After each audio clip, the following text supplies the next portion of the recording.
application is heat of hydrogenation. Heat of hydrogenation. तो basically heat of hydrogenation क्या होता है, सबसे पहले तो हम लोग ये देख लेते हैं what is heat of hydrogenation. Suppose मान लिया आपका कोई एल्कीन है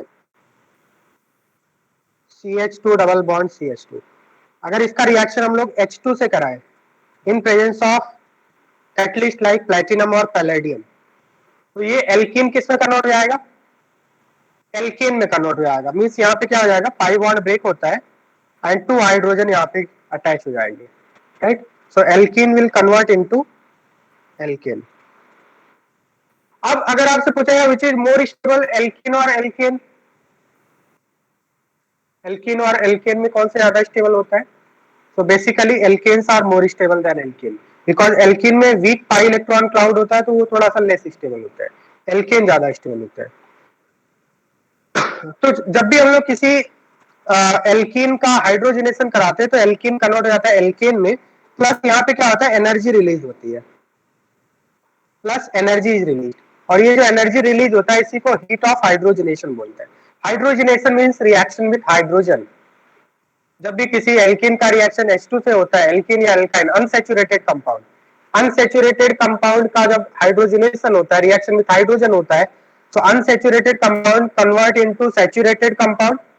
लाइक एल्कीन है तो एल्केन में कन्वर्ट हो जाएगा, एल्काइन है तो वो भी एल्केन में कन्वर्ट हो जाएगा, प्लस एनर्जी इज रिलीज, और जो एनर्जी रिलीज होता है इसी को हम लोग बोलते हैं हीट ऑफ हाइड्रोजनेशन, इसी को हीट ऑफ हाइड्रोजनेशन बोलते हैं।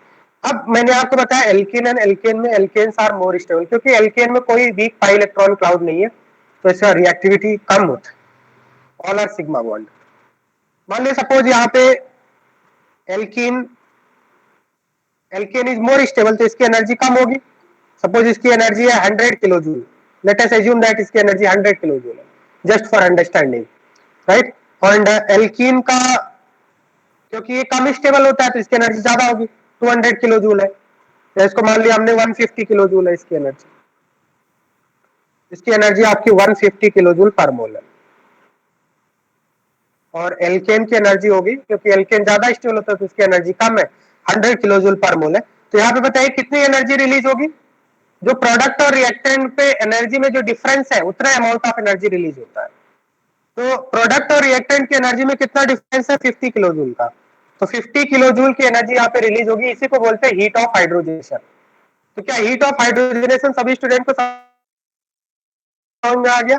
जब भी किसी अनसैचुरेटेड कंपाउंड का हम लोग H2 से रिएक्शन करते हैं तो अनसैचुरेटेड कंपाउंड सैचुरेटेड कंपाउंड में कन्वर्ट हो जाता है, और जो एनर्जी रिलीज होती है उसी को हीट ऑफ हाइड्रोजनेशन बोलते हैं। बात समझ में आ रहा है?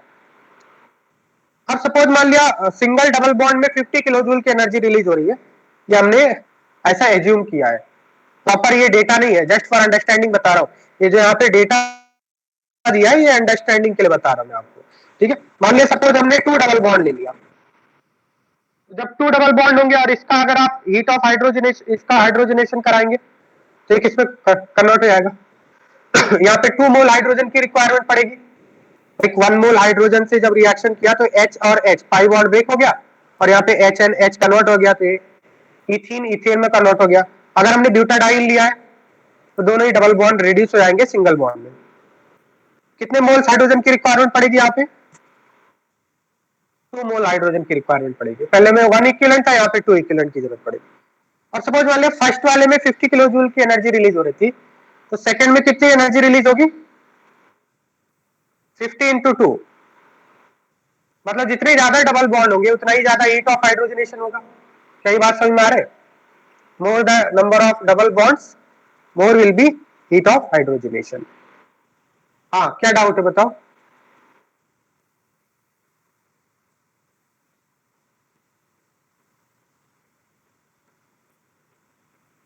राइट, तो more the number of double bond more will B heat of hydrogenation. तो हम लोग यहाँ पे क्या लिख सकते हैं, heat of hydrogenation is directly proportional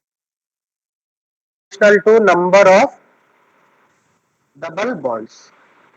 Heat of hydrogenation is directly proportional to number of double bonds if number of double bonds is different in the compound. Suppose आपको कुछ कंपाउंड दिए उनका हीट ऑफ हाइड्रोजनेशन कंपेयर करना है, तो more the number of double bond more will B heat of hydrogenation, simple. if number of double bonds are different, more the number of double bond, more will be heat of hydrogenation. क्या यहाँ तक clear है सभी student को? Is it clear?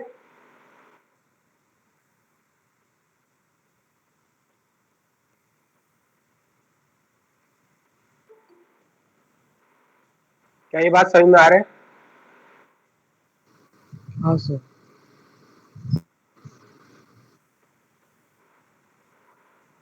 अब suppose मान लिया अगर डबल बॉन्ड सेम हो गए, टू कंपाउंड से डबल बॉन्ड सेम हो गए, तो वहां पे क्या होता है, हीट ऑफ हाइड्रोजनेशन स्टेबिलिटी के इनवर्सली प्रोपोर्शनल होता है. Heat of hydrogenation is inversely proportional to stability if number of double bonds are same. If number of double bonds are same, अगर number of double bond same हो गए तो heat of hydrogenation stability के inversely proportional होता है. बात समझ में आ रहा है?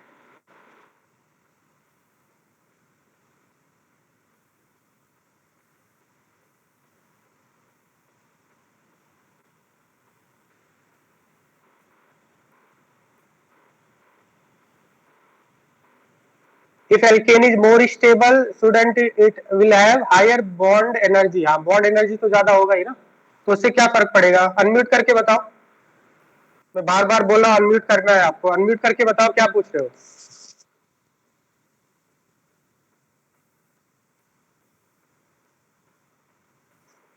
हीट ऑफ, हाँ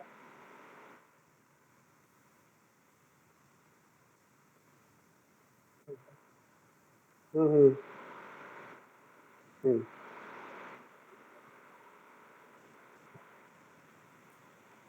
हाँ बिल्कुल, बॉन्ड एनर्जी ज्यादा रहेगी. तो ये बॉन्ड एनर्जी की बात नहीं कर रहा है हम लोग, बात रहे इसकी इस पर्टिकुलर कंपाउंड की एनर्जी कितनी है. बॉन्ड एनर्जी का मतलब बॉन्ड ब्रेक करने में कितनी एनर्जी लगेगी उसकी बात हो रही है ना. That is different. Bond energy का मतलब क्या है कि ये इस बॉन्ड को ब्रेक करने में कितनी एनर्जी लगेगी. तो अगर हम एल्कीन और एल्केन की बात करें तो एल्केन्स ज्यादा स्टेबल होते हैं. ज्यादा स्टेबल है इसलिए कम एनर्जी है इसकी. एल्कीन लेस स्टेबल है तो उसकी ज्यादा एनर्जी है. तो जितना प्रोडक्ट और रिएक्टेंट की एनर्जी का डिफरेंस है उतना ही अमाउंट ऑफ हीट रिलीज होगा. That is called heat of hydrogenation. Right. Bond order से देखेंगे तो फिर अलग आएगा ना स्टेबिलिटी. दोनों की स्टेबिलिटी को अगर बॉन्ड ऑर्डर से देखेंगे तो अल्कीन ज्यादा स्टेबल आएगा ना. एल्कीन ज्यादा स्टेबल, हाँ. तो क्या होना चाहिए? स्टेबिलिटी वाला रूल तब लगाएंगे जब number of double bond same है, तब लगाएंगे. ये बोला मैंने. हाँ, स्टेबिलिटी वाला रूल कब लगाएंगे? Number of double bonds are same, then ये हम लोग स्टेबिलिटी वाला रूल लगाए. बात समझ में आ रहा है? अगर number of double bond different है तो हम लोग नंबर ऑफ डबल बॉन्ड्स के बेसिस पे हम लोग हीट ऑफ हाइड्रोजन से कंपेयर करेंगे. अगर number of double bond same है तो स्टेबिलिटी के अकॉर्डिंग हम लोग हीट ऑफ हाइड्रोजन कंपेयर करेंगे. बात समझ में आ रहा है? So heat of hydrogenation is also inversely proportional to stability. तो स्टेबिलिटी के इनवर्सली प्रोपोर्शनल क्या होता है? सपोज मान लिया मैंने टू कंपाउंड लेता हूँ, कंपाउंड ए और इसका हमने H2 से रिएक्शन किया. कंपाउंड ए का रिएक्शन किया H2 से और ये प्रोडक्ट में कन्वर्ट हो गया. ये कोई एल्कीन है आपका. कंपाउंड बी का रिएक्शन करा रहे H2 से और ये भी आपका प्रोडक्ट में कन्वर्ट हो रहा है. Suppose compound A is more stable and compound B is less stable. तो बताइए किसमें हीट ऑफ हाइड्रोजनेशन ज्यादा होगा? देखो, कोई भी रिएक्शन कराने का टारगेट क्या होता है? To gain stability. To gain stability, right. किसी भी रिएक्शन को कराने का टारगेट क्या होता है? To gain stability. अगर सपोज मान लिया ए मोर स्टेबल है तो क्या H2 से रिएक्शन करना चाहेगा? उसकी टेंडेंसी कम होगी H2 से रिएक्शन करने की. अगर बी लेस स्टेबल है तो इसकी टेंडेंसी ज्यादा होगी H2 से रिएक्शन करके to gain stability and convert into product. मतलब सपोज अगर ए ज्यादा स्टेबल है तो इसकी टेंडेंसी कम होगी रिएक्शन करने की. मोर स्टेबल कंपाउंड्स की रिएक्ट करने की टेंडेंसी कम होती है. लेस स्टेबल कंपाउंड के रिएक्ट करने की टेंडेंसी ज्यादा होती है, बिकॉज सभी रिएक्शन में अल्टीमेट जो टारगेट क्या होता है, टू गेन स्टेबिलिटी। तो अगर बी लेस स्टेबल है तो इसका मतलब बी के H2 से रिएक्शन करने की टेंडेंसी ज्यादा होगी। क्या ये बात समझ में आ रहा है? और अगर ए ज्यादा स्टेबल है तो इसकी रिएक्ट करने की टेंडेंसी कम होगी। और अगर बी लेस स्टेबल है, इसका मतलब ये जल्दी से रिएक्शन करेगा। बी कम स्टेबल है तो ये जल्दी से रिएक्शन करेगा, और जल्दी रिएक्शन करेगा तो इसका मतलब ज्यादा हीट रिलीज होगा। मान लिया फर्स्ट में डेल्टा, यहाँ पे डेल्टा एच जो रिलीज हुआ डेल्टा H1 है, और यहाँ पे डेल्टा H2 है, तो जो लेस स्टेबल होगा उसकी ज्यादा टेंडेंसी होगी H2 से रिएक्शन करने की। तो delta H2 will be greater than delta H1. That means heat of hydrogenation in second reaction will be more than heat of hydrogenation in first reaction. क्या ये बात समझ में आ रहा है? लेस स्टेबल कंपाउंड्स के रिएक्ट करने की टेंडेंसी ज्यादा होती है।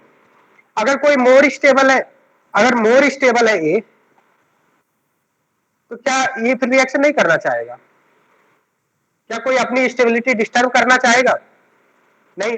मतलब अगर ए मोर स्टेबल है तो उसकी टेंडेंसी कम होगी रिएक्ट करने, और लेस टेंडेंसी होगी तो लेस हीट रिलीज होगा। तो क्या ये बात समझ में आ गया? स्टेबिलिटी जितनी ही कम होगी उतने फास्ट रिएक्शन होने के चांसेस होंगे, और जितने फास्ट रिएक्शन होने के चांसेस होंगे उतना ही ज्यादा टेंडेंसी, उतना ही ज्यादा स्कोप होगा हीट रिलीज होने का। Lesser the stability, more will be chances of reaction, heat of hydrogenation, more will be the energy released, more will be heat of hydrogenation. Right? बात समझ में आ रहा है आपको? हाँ सर। तो यहाँ पे 2 पॉइंट्स को आप ये नोट कीजिए, जल्दी से नोट कीजिए इसको, देन इसके बाद हम लोग क्वेश्चन करते हैं। ठीक है, नोट कीजिए इसको।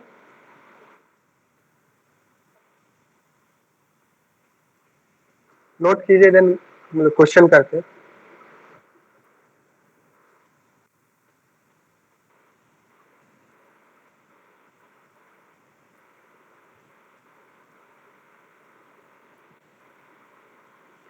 So 2 पॉइंट्स मैंने आपको बताया, heat of hydrogenation is directly proportional to number of double bonds. ये कब लगाएंगे हम लोग? If number of double bonds are different, और अगर number of double bond same हो गए तो heat of hydrogenation will be inversely proportional to stability. Right? So write one question, compare HOH of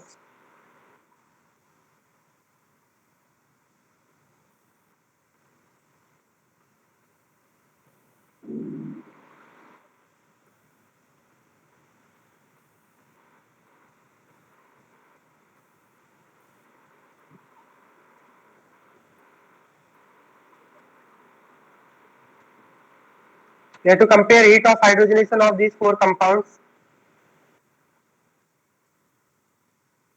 बताइए, heat of hydrogenation of these 4 compounds.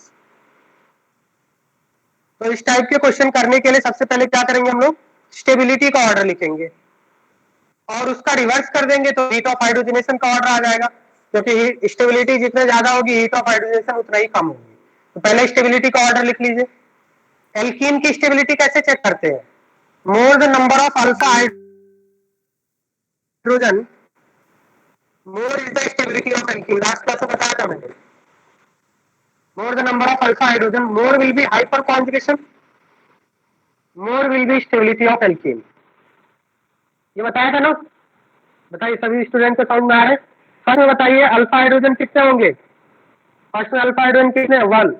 Second में alpha hydrogen कितने? Count करके बताइए। 7। Third में alpha hydrogen कितने हैं? 2 and 2 4 and 2 6।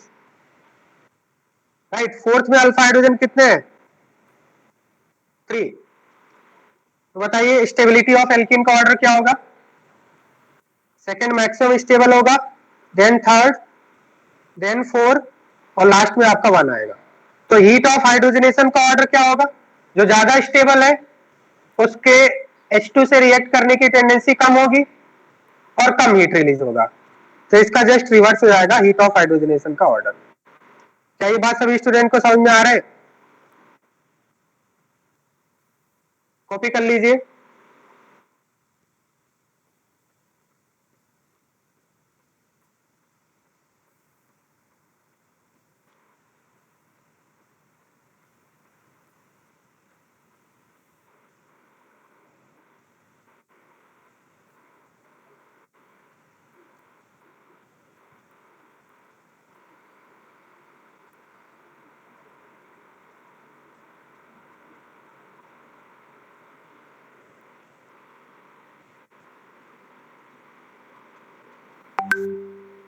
अब देखिए इसके पहले जो एग्जांपल था इसमें हमारा number of double bond same था। हीट ऑफ हाइड्रोजनेशन दो बातों पे डिपेंड करता है, एक नंबर ऑफ डबल बॉन्ड और दूसरा स्टेबिलिटी। अगर number of double bond same है तो हम लोग स्टेबिलिटी से चेक करेंगे, स्टेबिलिटी वाला जो फैक्टर है उससे चेक करेंगे। अगर number of double bond different आ रहा है तो फिर क्या करेंगे, फर्स्ट प्रेफरेंस आप नंबर ऑफ डबल बॉन्ड को देंगे, ठीक है, इसी ऑर्डर में फॉलो करना है। पहला प्रेफरेंस किसको देंगे, नंबर ऑफ डबल बॉन्ड को। सेकंड प्रेफरेंस आप स्टेबिलिटी को देंगे। बात समझ में आ रहा है, दिस इज फर्स्ट प्रेफरेंस। यहाँ पे आप लिख सकते हैं फर्स्ट प्रेफरेंस आपको नंबर ऑफ डबल बॉन्ड्स को देना है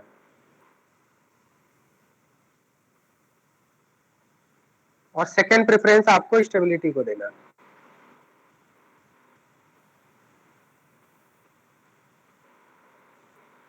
अब बताइए क्या ऑर्डर होगा।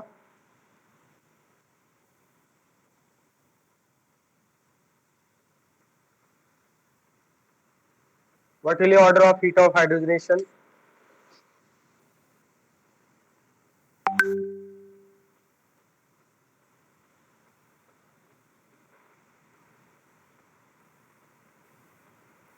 First preference number of double bond को देंगे और सेकंड प्रेफरेंस आप स्टेबिलिटी को देंगे।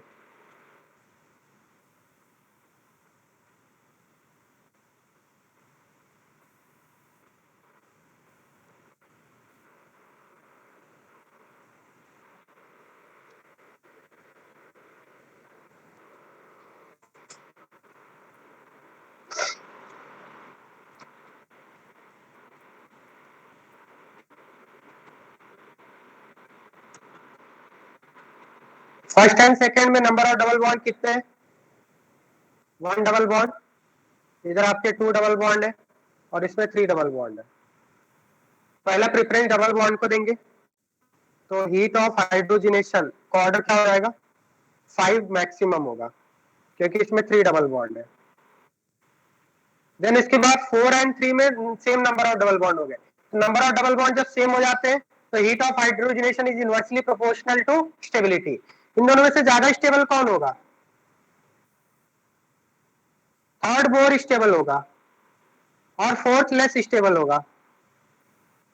थर्ड एंड फोर्थ में अगर कंपेयर करें थर्ड ज्यादा स्टेबल होगा, क्यों, क्योंकि थर्ड में क्या है, रेजोनेंस हो रहा है, कॉन्जुगेशन। फोर्थ में कोई कॉन्जुगेशन नहीं है क्योंकि अल्टरनेट डबल बॉन्ड नहीं है, फोर्थ में कॉन्जुगेशन नहीं है, तो रेजोनेंस है तो उससे कॉन्जुगेशन होगा, कॉन्जुगेशन से स्टेबिलिटी ज्यादा होगा। That means third and fourth में थर्ड ज्यादा स्टेबल है, तो थर्ड ज्यादा स्टेबल है तो उसकी हीट ऑफ हाइड्रोजनेशन क्या होगी, फोर्थ से कम होगी। क्या ये बात समझ में आ रहा है, हाँ सर। थर्ड ज्यादा स्टेबल है तो इसकी हीट ऑफ हाइड्रोजनेशन कम होगी फोर्थ से। Now between 1 and 2, how to compare between 1 and 2, both have same number of double bond.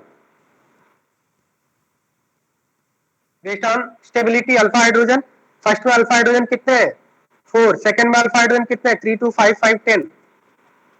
किसी को दिक्कत है इसमें, तो इसका मतलब अगर हम इन दोनों में देखें फर्स्ट एंड सेकंड में तो सेकंड मोर स्टेबल है और फर्स्ट क्या है, लेस स्टेबल है, क्योंकि अल्फा हाइड्रोजन बढ़ने से स्टेबिलिटी बढ़ती है एल्कीन की। तो इसका मतलब क्या है, सेकंड ज्यादा स्टेबल है तो उसकी हीट ऑफ हाइड्रोजनेशन कम होगी, फर्स्ट कम स्टेबल है तो इसकी हीट ऑफ हाइड्रोजनेशन ज्यादा होगी। क्या सभी स्टूडेंट को क्लियर हो गया,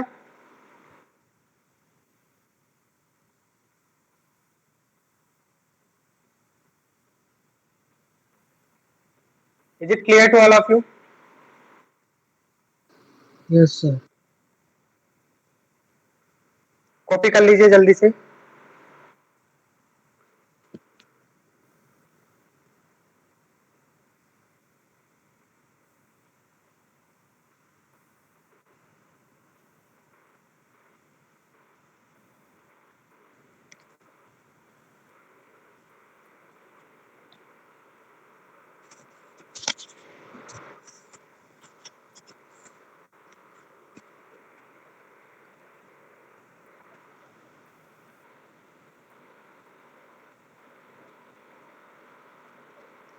हो गया, कॉपी कर लिया क्या सभी स्टूडेंट ने।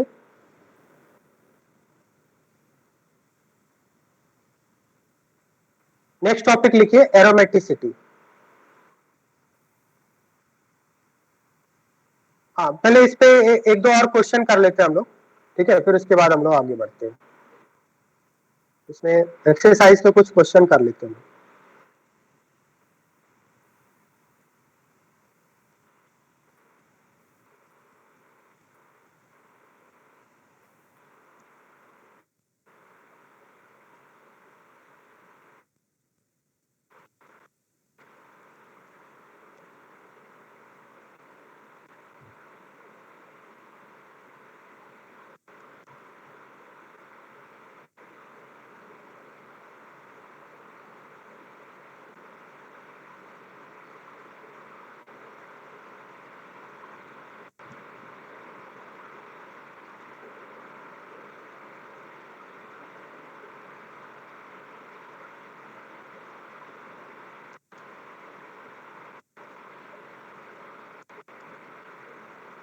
ओके, तो ये क्वेश्चन करते हैं हम लोग।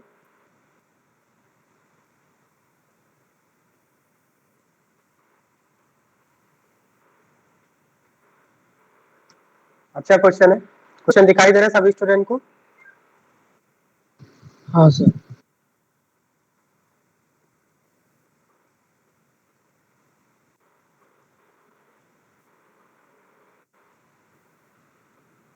Select the correct order of heat of hydrogenation. बताइए कौन सा ऑप्शन होगा?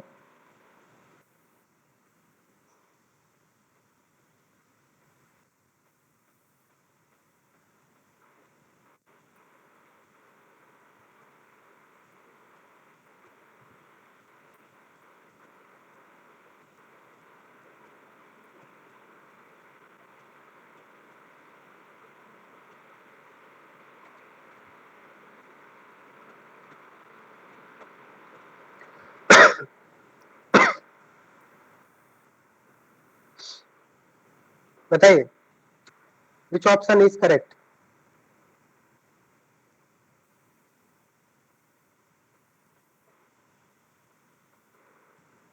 जल्दी बताइए, आंसर नहीं आ रहा है। B option.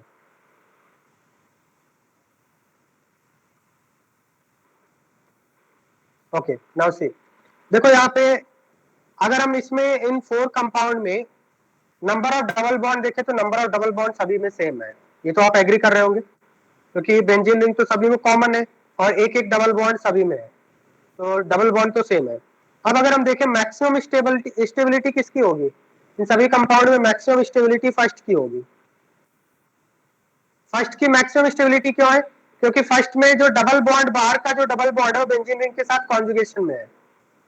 बात समझ में आ रहा है? यस, जो डबल बॉन्ड है, जो असाइक्लिक रिंग का जो डबल बॉन्ड है वो बेंजीन रिंग के साथ क्या है? कॉन्जुगेशन में है। C, double single double single double. बाकी किसी में डबल बॉन्ड, लाइक अगर थर्ड में देखें तो क्या ये डबल बॉन्ड बेंजीन के साथ कॉन्जुगेशन में है? थर्ड में नो। सेकंड में क्या ये डबल बॉन्ड बेंजीन के साथ कॉन्जुगेशन में? नो। ये डबल बॉन्ड बेंजीन के साथ कॉन्जुगेशन में? नो। ओनली फर्स्ट में जो डबल बॉन्ड है वो बेंजीन के साथ conjugation, that means first is most stable. तो फर्स्ट अगर मोस्ट स्टेबल है तो उसका हीट ऑफ हाइड्रोजनेशन मिनिमम होगा। क्या ये बात सभी स्टूडेंट्स एग्री कर रहे हैं? maximum stability, so minimum heat of hydrogenation. Now we will see between third, second and fourth. तो इसमें तो रेजोनेंस हो गया। अब थर्ड, सेकंड एंड फोर्थ में कैसे कंपेयर करेंगे? Based on alpha hydrogen. Yes, based on alpha hydrogen. तो सेकंड में अल्फा हाइड्रोजन कितने हैं? 3 and 2 5 and 2 7 and 1 8। क्या सभी स्टूडेंट को अल्फा हाइड्रोजन काउंट करने आता है?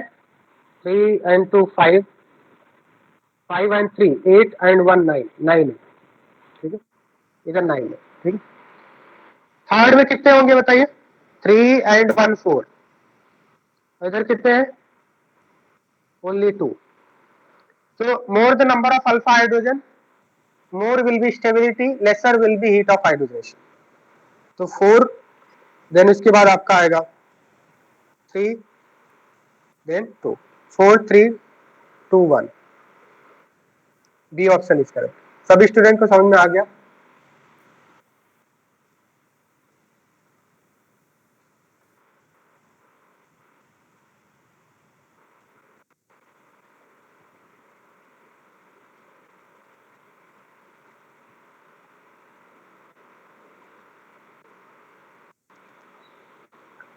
ओके, नेक्स्ट टॉपिक लिखते हैं हम लोग, aromaticity.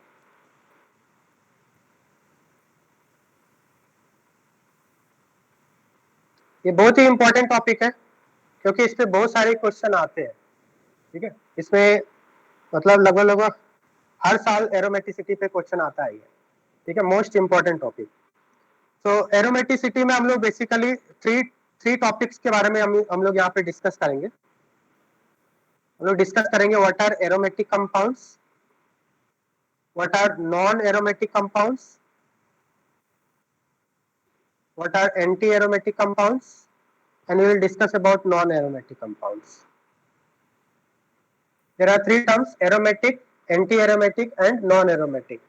So one by one करके हम लोग डिस्कस करेंगे। First we will see what are aromatic compounds. बहुत ही इंपॉर्टेंट टॉपिक है ये, what are aromatic compounds. तो aromatic compound क्या होते हैं, इनको किस तरह से डिफाइन करेंगे? If a species is cyclic, planar, planar कैसे पता चलेगा हमें कि कोई भी कंपाउंड प्लेनर है या नहीं? Planar means all atoms are sp2 hybridized, all atoms are sp2 hybridized. अगर किसी भी कंपाउंड में एटम्स sp2 या sp3 हाइब्रिडाइज होते हैं, सॉरी sp2 और sp हाइब्रिडाइज होते हैं, तो प्लेनर होता है। अब रिंग के अंदर तो sp हाइब्रिडाइजेशन हो नहीं सकता है, रिंग के अंदर sp हाइब्रिडाइजेशन नहीं हो सकता क्योंकि वो लीनियर हो जाएगा, लीनियर होगा तो फिर रिंग नहीं बन पाएगा। तो इसका मतलब कोई भी साइक्लिक रिंग आपका प्लेनर होगा। ये कैसे पता चलेगा आपको? All atoms should be sp2 hybridized. अगर sp2 हाइब्रिडाइज्ड है तो आपका प्लेनर होगा। अगर कोई भी एटम sp3 हो गया तो इसका मतलब वो नॉन प्लेनर हो गया, क्योंकि sp3 होते ही वो फिर टेट्राहेड्रल हो जाता है, फिर वो 3D हो जाता है। जैसे बेंजीन एक प्लेनर कंपाउंड होता है क्योंकि बेंजीन में सभी एटम क्या होते हैं? sp2 हाइब्रिडाइज होते हैं। Benzene is completely flat molecule, all the carbon atom and all the 6 hydrogen atoms are in the same plane, right? So if a species is cyclic, planar and has 4n plus 2 pi electrons, 4n plus 2 pi electrons in cyclic conjugation,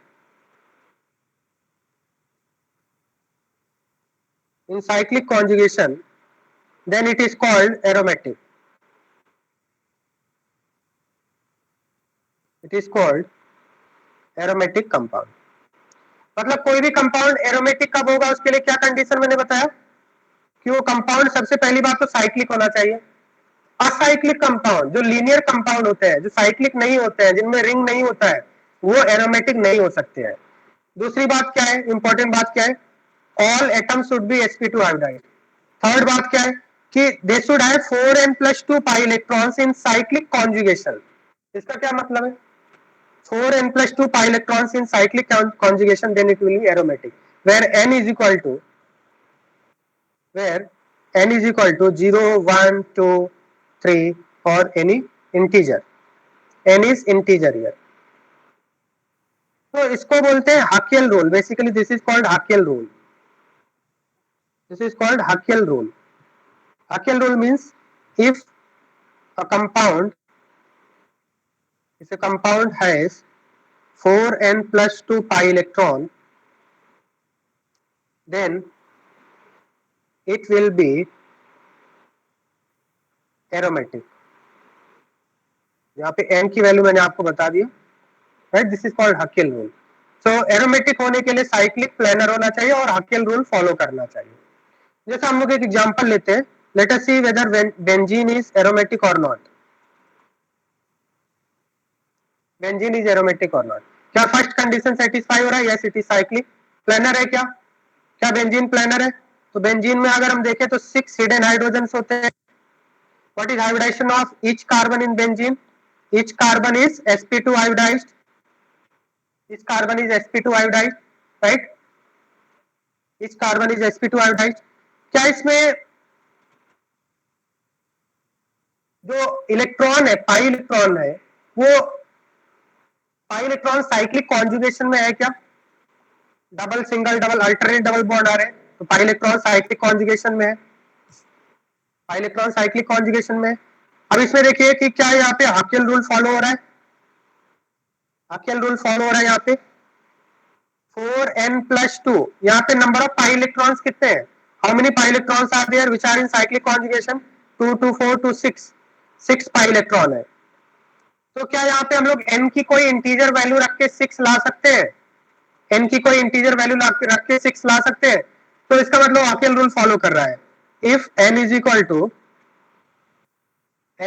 1 then it will be 6, right? So that means it is following Haskell rule, और अगर ये Haskell rule follow कर रहा है 4n+2 पाई electron है, so that means benzene is aromatic in nature, benzene is aromatic। क्या ये बात समझ में आ रहा है? Benzene is aromatic. अब इसमें मैंने क्या बताया कि साइक्लिक कॉन्जुगेशन मतलब जो पाई इलेक्ट्रॉन्स है वो कॉन्जुगेशन में होने चाहिए। यहाँ पे देखिए कि बेंजीन में जो पाई इलेक्ट्रॉन्स हैं वो साइक्लिक कॉन्जुगेशन में होते हैं।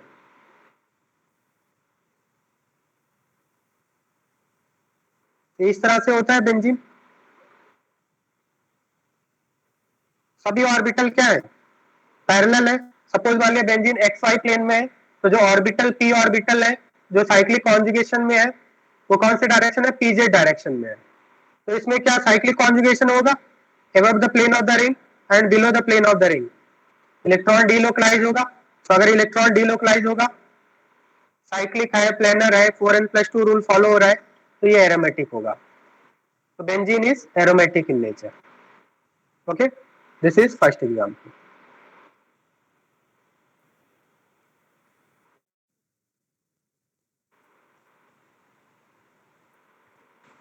सेकंड एग्जांपल इसमें देखते हैं। सपोज मान लिया ने इस तरह से कंपाउंड लिया,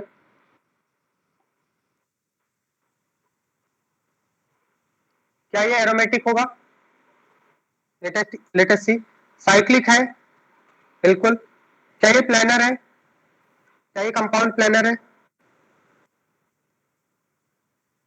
तो इसमें अगर हिडन हाइड्रोजन देखें तो इस तरह से होगा, राइट? इसको हम लोग एक्सपेंड करके ऐसा दिख सकते हैं, राइट? हाइब्रिडाइजेशन क्या होगा, क्या सभी एटम sp2 आयोडाइड है, सभी एटम sp2 आयोडाइड है या नहीं? 3 सिग्मा बॉन्ड मींस sp2 आयोडाइजेशन, राइट? साइक्लिक हो गया, प्लेनर हो गया। क्या इलेक्ट्रॉन डीलोकलाइज है, इलेक्ट्रॉन डीलोकलाइज है? सभी एटम के ऊपर, पूरे रिंग के ऊपर डीलोकलाइजेशन होना चाहिए। क्या पूरे रिंग के ऊपर डीलोकलाइजेशन हो रहा है? कंप्लीट रिंग के ऊपर होना चाहिए। सी देयर आर 3 ऑर्बिटल्स, तो यहाँ पे क्या होगा, इलेक्ट्रॉन ये एम्प्टी ऑर्बिटल, पॉजिटिव का मतलब एम्प्टी ऑर्बिटल, कार्बन के पास पॉजिटिव का मतलब एम्प्टी ऑर्बिटल है, तो इलेक्ट्रॉन डीलोकलाइज होगा पूरे रिंग के ऊपर या नहीं? Will the pi electron delocalize on all the carbons of the ring? Yes, it will delocalize, cyclic conjugation है। लास्ट देख लेते हैं हम लोग, हाकेल रूल को फॉलो करेगा क्या? 4n+2 number of pi electron कितने हैं, how many pi electrons are there in delocalization? 2 pi electron, एक तो आपका पॉजिटिव चार्ज है, तो यहाँ पे n की वैल्यू कितना रखेंगे हम लोग, 0 रखेंगे, that means it is following Huckel rule. तो ये हाकेल, अब यहाँ पे देखिए, तो इसका मतलब ये कंपाउंड साइक्लिक है, प्लेनर है, सभी pi electron in cyclic conjugation है, हाकेल रूल को भी फॉलो कर रहा है, that means this will be aromatic. ये कंपाउंड कैसा हो जाएगा आपका, एरोमेटिक हो जाएगा। बात समझ में आ रहा है? इस कंपाउंड को हम लोग बोलते हैं, दिस इज कॉल्ड साइक्लोप्रोपिनाइल, साइक्लोप्रोपिनाइल कैटायन। अगर यहाँ पे प्लस नहीं होता तो क्या बोलते, साइक्लोप्रोपीन बोलते, cyclopropenyl cation, this is called cyclopropenyl cation. So just like benzene, cyclopropenyl cation is also aromatic. क्या ये बात सभी स्टूडेंट को समझ में आ रहा है? साइक्लिक होना चाहिए, प्लेनर होना चाहिए, सभी पाई इलेक्ट्रॉन साइक्लिक कॉन्जुगेशन में होना चाहिए, ठीक है? पाई इलेक्ट्रॉन पूरे रिंग के ऊपर, all over the ring, all over the ring delocalization होना चाहिए, राइट? अब यहाँ पे देखो एक और ऐसा क्वेश्चन ले लेते हैं। मान लिया अगर इस तरह से ले लिया हमने साइक्लोप्रोपीन, बताइए क्या ये क्या ये साइक्लिक एरोमेटिक होगा? Is it aromatic? Is it aromatic? तो अगर यहाँ पे हम लोग देखें तो इसको जब आप एक्सपेंड करके बनाएंगे यहाँ पे, तो ये किस तरह से हो जाएगा? इस तरह से होगा। बात समझ में आ रहा है? तो यहाँ पे देखिए साइक्लिक तो है, बट क्या सभी एटम sp2 हाइब्रिडाइज है? नहीं, एक एटम आपका sp3 हाइब्रिडाइज है। तो sp3 हाइब्रिडाइजेशन होने से एरोमेटिक क्यों नहीं होता है?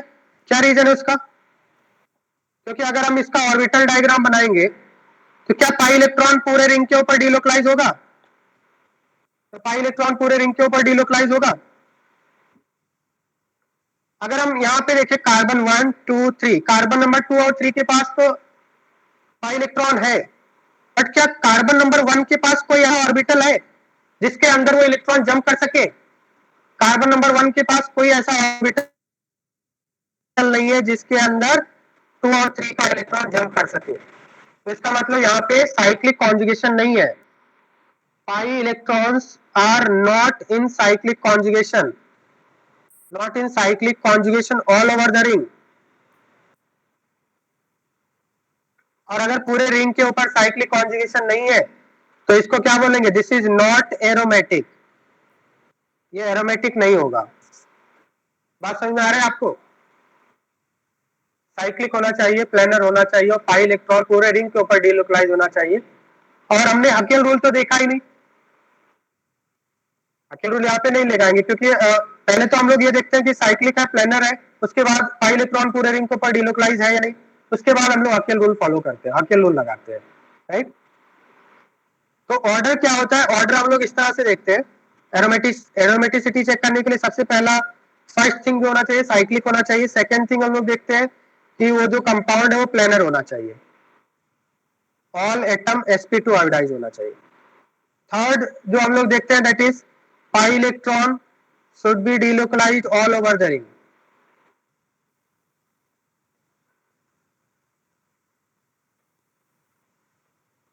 एंड फोर्थ हम लोग देखते हैं it should follow Huckel rule.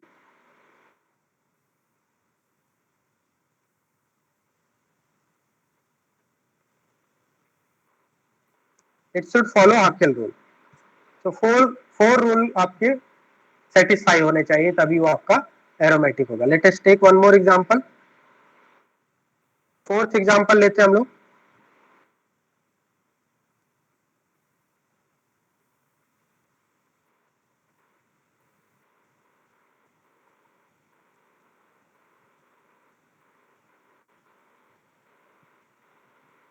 This is called tropylium cation. Tropylium cation, tropylium cation जिसको हम लोग क्या बोलते हैं? साइक्लो 7 कार्बन है, hepta tri enyl, 3 double bond है, tri enyl cation, cyclo hepta tri enyl cation. Will it be aromatic? Is it aromatic? यहाँ पे अगर हम देखें तो it is cyclic, yes, it is planar because all atom are sp2 hybridized, all atom are sp2 hybridized. Is the pi electron delocalized all over the ring? pi electron delocalization होगा। Hückel rule को follow करेगा क्या? 4n plus 2 is equal to कितना होगा? How many pi electrons are there? 2 2 4 2 6. If n is equal to कितना रखेंगे? Just like benzene, n is equal to 1. So that means this compound follows Haskell rule. It follows Haskell rule. और अगर Haskell rule को follow कर रहा है तो इसका मतलब ट्रोपाइलियम कैटायन भी एरोमेटिक होता है। It is aromatic, right? And बात ध्यान देना आप कि aromatic compounds are very stable. जैसे बेंजीन के बारे में अगर आपसे बात किया जाए, benzene is very stable compound. Benzene बहुत सारे रिएक्शन नहीं करता है, इट इज वेरी स्टेबल। तो जितने भी एरोमेटिक कंपाउंड्स होते हैं जिनमें हकेल रूल फॉलो होता है वो बहुत ही स्टेबल कंपाउंड होते हैं, वो रिएक्शन जनरली नहीं करते हैं। अगर करेंगे भी रिएक्शन तो बहुत ही हाई टेम्परेचर पर रिएक्शन करते हैं, रूम टेम्परेचर पर रिएक्शन नहीं करते हैं। तो tropylium cation is is the most stable cation. This is the most stable cation in organic chemistry. Most stable cation. It is very stable compound. इसके दो रीजन है, एक तो ये आपका एरोमेटिक है, कंप्लीट रिंग के ऊपर डीलोकलाइजेशन हो रहा है, that's why it is very stable. And second thing क्या होता है इसका, सेकंड रीजन क्या है, that the positive charge is delocalized on all the 7 carbon atom. हमने रेजोनेंस बनाया था इसका. Positive charge is delocalized on all 7 carbon atom. क्या इसका हमने रेजोनेटिंग स्ट्रक्चर बनाया था? इसमें जो पॉजिटिव चार्ज है वो सभी 7 कार्बन एटम के ऊपर डीलोकलाइज होता है. इसका मतलब क्या है, इसका जो पॉजिटिव चार्ज है वो अदर 7, इसके जो 6 फ्रेंड्स है वो क्या कर रहे हैं, इसको हेल्प कर रहे हैं. जितना ज्यादा डीलोकलाइजेशन होता है, more the delocalization of positive charge, more will be the stability. So tropylium cation is the most stable cation in organic chemistry because it is aromatic, and second reason is the positive charge is delocalized on all the 7 carbon atoms. क्या ये बात समझ में आ गया सभी student को?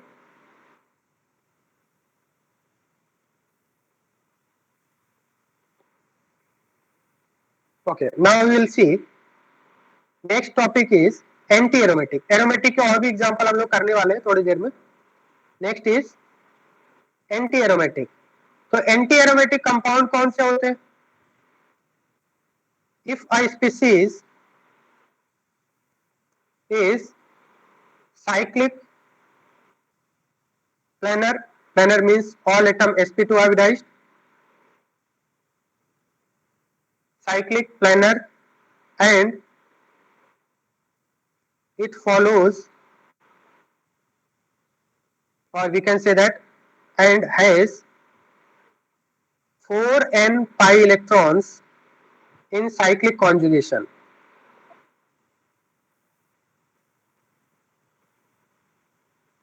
Then it will be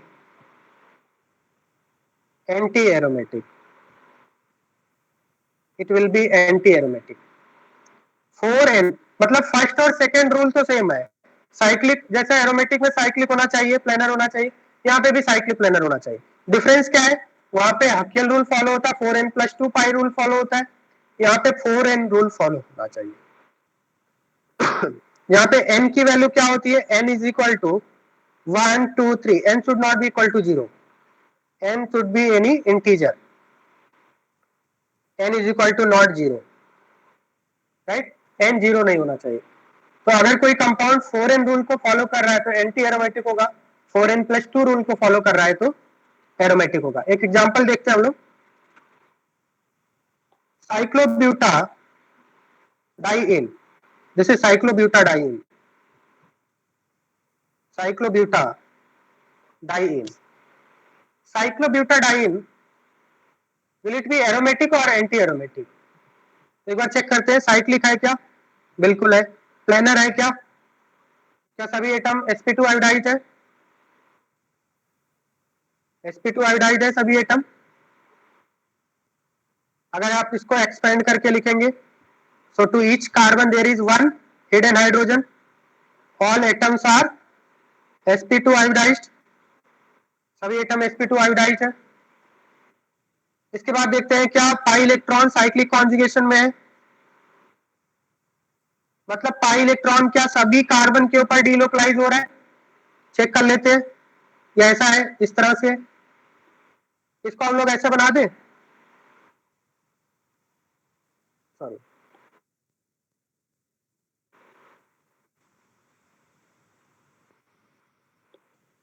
इसको मैं थोड़ा सा टिल्ट करके बना दिया.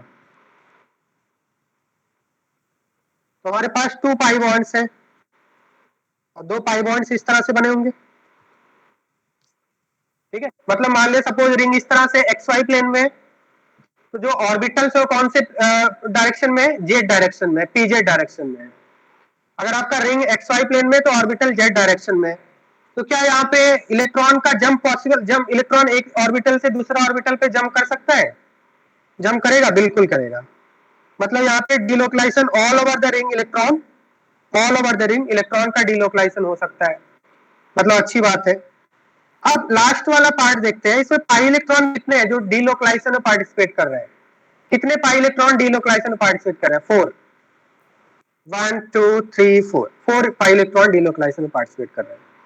तो इसका मतलब यहाँ पे 4n पाई रूल फॉलो हो रहा है। It follows 4n pi rule if n is equal to 1, right?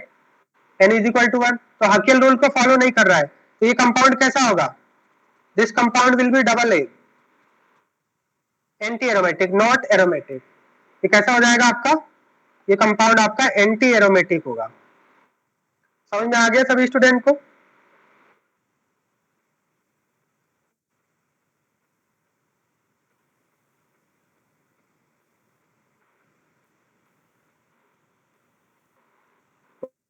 Okay, एक और एग्जांपल लेते हैं इसमें।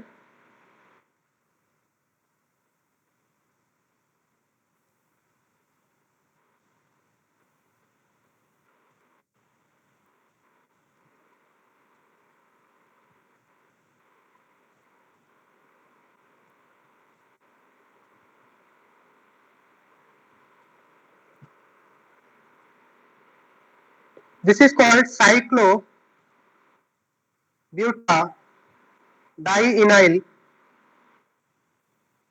Cyclobutadienyl.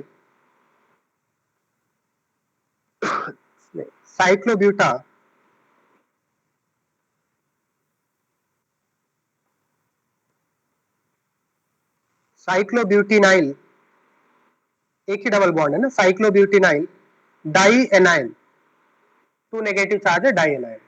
तो इसका नेचर किस तरह से होगा? एरोमेटिक या एंटी एरोमेटिक? साइक्लिक है बिल्कुल। प्लेनर है क्या? अच्छा, इसमें देखते हैं कि जो हाइब्रिडाइजेशन क्या है यहाँ पे। यहाँ पे अगर हम देखें, इसको एक्सपेंड करके अगर हम लिखें तो एक एक हिडन हाइड्रोजन होगा। यहाँ पे एटम्स की हाइब्रिडाइजेशन क्या होगी? इसकी sp2 होगी, इसकी भी sp2 होगी। और यहाँ पे जो नेगेटिव चार्ज है, नेगेटिव चार्ज का मतलब 1 लोन पेयर। अब अगर हम यहाँ पे स्टेरिक नंबर देखें तो स्टेरिक नंबर कितना होना चाहिए? Number of lone pair plus sigma bond 4 आ रहा है, 3 सिग्मा बॉन्ड 1 लोन पेयर 4। तो इसका मतलब ये sp3 होना चाहिए था, बट ये sp3 नहीं है, इसका हाइब्रिडाइजेशन है sp2। क्योंकि मैंने आपको बताया था अगर कोई लोन पेयर कॉन्जुगेशन में है तो उसमें लोन पेयर को हम लोग स्टेरिक नंबर में काउंट नहीं करते हैं। क्योंकि क्या ये लोन पेयर कार्बन के पास है? क्या ये लोन पेयर इसके पास है? नहीं, अगले ही टाइम पे ये किसी और के पास चले जाएगा। ये किसी और की अमानत है, ये इसकी अमानत नहीं है, ये किसी और की अमानत है। बात समझ में आ रहा है? तो नेगेटिव चार्ज इसके पास नहीं रहेगा। This negative charge will it be always on this carbon? No, 1 2 3 after some time ये 3 नंबर पे चला जाएगा। तो ऐसे लोन पेयर जो कॉन्जुगेशन में होते हैं उनको हम लोग हाइब्रिडाइजेशन में काउंट नहीं करते, मैंने बताया था आपको। तो यहाँ पे since the negative charge is in delocalization with this double bond, तो इसको हम लोग क्या करेंगे? हाइब्रिडाइजेशन काउंट करते वक्त इसको इग्नोर करेंगे, क्योंकि वो एक्चुअल में उसके पास है ही नहीं। जैसे इसका अगर हम रेजोनेटिव स्ट्रक्चर बनाएंगे तो ऐसा हो जाएगा ना, ऐसा होगा ना, ये ऐसा करोगे आप? बताइए, होगा या नहीं? अब यहाँ पे बताओ, मैंने आपको बताया था जब during resonance hydrogen of atom do not change. यहाँ पे इधर से यहाँ पे तो नहीं दिख रहा है sp2, बट यहाँ पे क्या है? यहाँ से देख के बताइए क्या हाइब्रिडेशन है। यहाँ से देख के बताइए हाइब्रिडेशन क्या है। यहाँ पे क्लियरली दिख रहा है हाइब्रिडेशन sp2, दिख रहा है ना? क्योंकि जो आप इलेक्ट्रॉन देख रहे हैं ये इलेक्ट्रॉन लोकलाइज्ड नहीं है, डीलोकलाइज्ड है। मतलब ये इलेक्ट्रॉन आफ्टर सम टाइम पाई में कन्वर्ट हो जाएगा। और मैंने आपको बताया था पाई जो इलेक्ट्रॉन होते हैं वो हाइब्रिडेशन में पार्टिसिपेट नहीं करते हैं। पाई बॉन्ड हाइब्रिडेशन में पार्टिसिपेट नहीं करता, सिग्मा बॉन्ड हाइब्रिडेशन में पार्टिसिपेट करते हैं, सिग्मा इलेक्ट्रॉन। राइट, बात समझ में आ गया? तो यहाँ पे all the atoms are sp2 hybridized, atoms sp2 hybridized है। क्या साइक्लिक कॉन्जुगेशन में है? क्या साइक्लिक कॉन्जुगेशन है? तो 2 एटम के ऊपर नेगेटिव चार्ज है। नेगेटिव चार्ज का मतलब क्या होता है? फुल्ली फिल्ड ऑर्बिटल, मतलब 2 इलेक्ट्रॉन। नेगेटिव चार्ज का मतलब फुल्ली फिल्ड ऑर्बिटल। तो मैंने यहाँ पे 2 इलेक्ट्रॉन दिखाया है। क्या इलेक्ट्रॉन जंप कर सकता है? इलेक्ट्रॉन जंप कर सकता है। All the orbitals are parallel, right. तो यहाँ पे साइक्लिक कॉन्जुगेशन भी हो रहा है, साइक्लिक कॉन्जुगेशन हो रहा है, राइट। अब यहाँ पे 4n रूल फॉलो हो रहा है या 4n+2 रूल फॉलो हो रहा है? नंबर ऑफ पाई इलेक्ट्रॉन कितने हैं? 2 + 2 + 2 6 पाई इलेक्ट्रॉन है। पाई इलेक्ट्रॉन कितने हो गए? 6। That means 4n+2 rule follow कर रहा है। n = 1, n = 1 होगा तो 4n+ रूल फॉलो कर रहा है। That means it follows Hückel rule, it follows Hückel rule. और अगर हकेल रूल को फॉलो कर रहा है तो एक कंपाउंड कैसा हो जाएगा बताइए?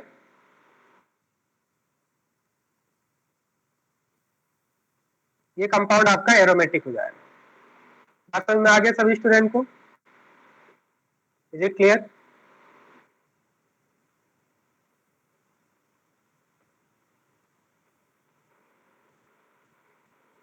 अब हम लोग देखते हैं next topic is non aromatic. Non aromatic कौन होगा? तो एरोमेटिक और एंटी एरोमेटिक में first second third rule same है।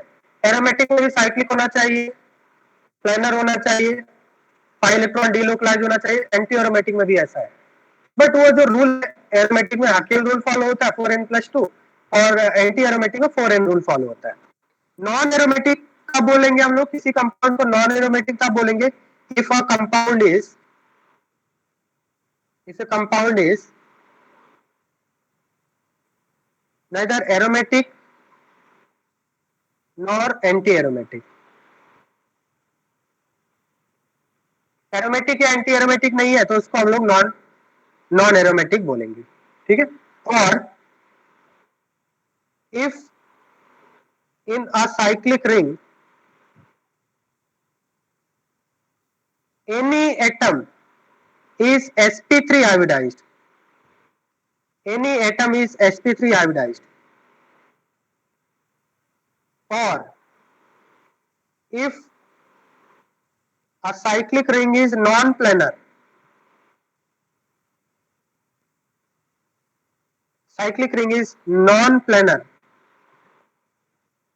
it will be non-aromatic, it is called non-aromatic।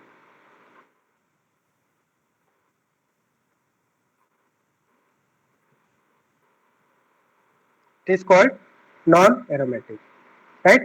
तो नॉन एरोमेटिक के लिए क्या होना चाहिए? अगर किसी साइक्लिक रिंग में कोई भी एटम sp3 हाइब्रिडाइज हो गया, कोई भी एटम अगर sp3 हाइब्रिडाइज हो गया, या अगर वो साइक्लिक रिंग नॉन प्लेनर है, नॉन प्लेनर है तो इसको नॉन एरोमेटिक बोलते हैं। बात समझ में आ रहा है? जैसे हम लोग एक एग्जांपल ले लेते हैं,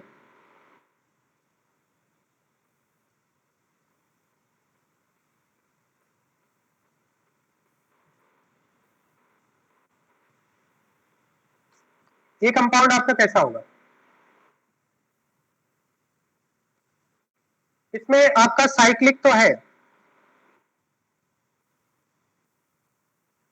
बट अगर यहाँ पे हम देखें, इसको जब आप एक्सपेंड करोगे तो यहाँ पे 2 हिडन हाइड्रोजन आएंगे, मतलब इसका हाइब्रिडाइजेशन क्या है? क्या सभी एटम sp2 हाइब्रिडाइज है? नहीं, एक कार्बन एटम का हाइब्रिडाइजेशन sp3 है। और अगर कार्बन एटम का हाइब्रिडाइजेशन sp3 हो गया तो उस कार्बन के ऊपर डीलोकलाइजेशन नहीं हो पाएगा। मतलब अगर हम इसका इस तरह से बनाए, ऑर्बिटल डायग्राम बनाए, तो ऑर्बिटल डायग्राम इस तरह से बनेगा।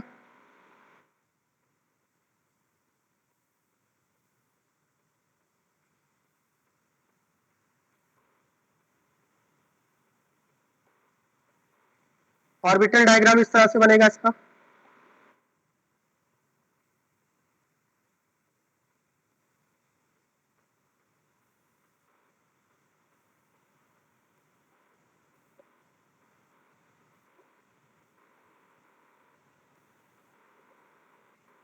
थ्री तो ये पाई बॉन्ड हो गए।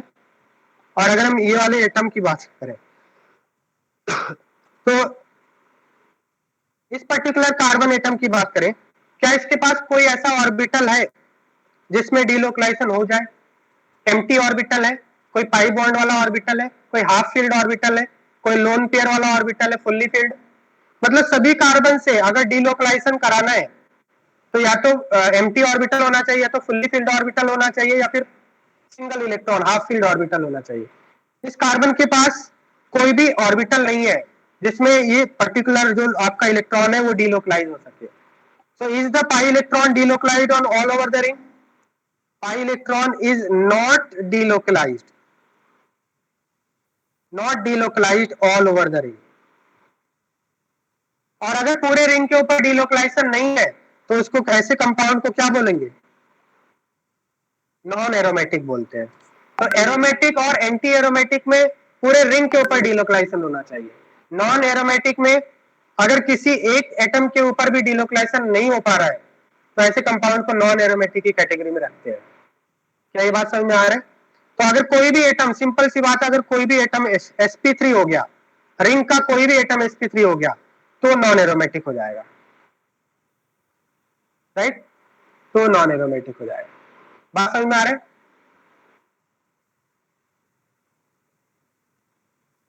Is it clear?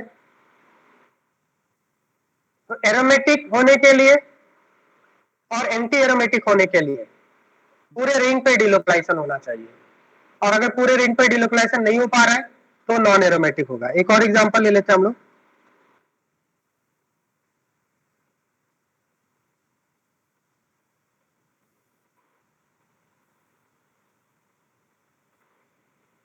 This is called cycloocta. इसका नेम क्या होगा? How many carbon atoms are there? 8। साइक्लोऑक्टा, number of double bond 4, tetraene, cycloocta tetraene, right?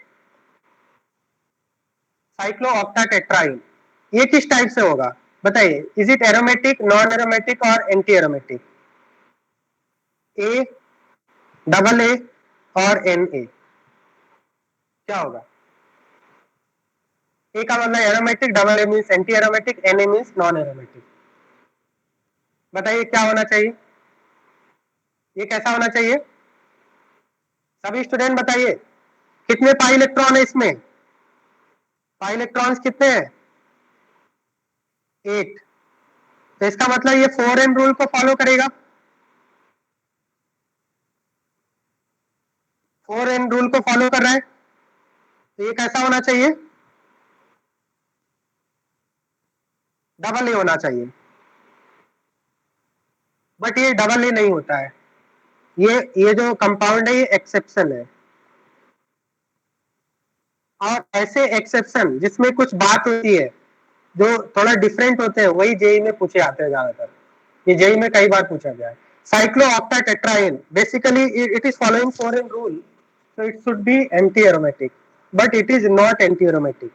तो एक्चुअल होता है इसका जो correct order, actual is it is, correct statement is it is non aromatic, it is non aromatic. Exceptional behaviour है, ये non aromatic होता है।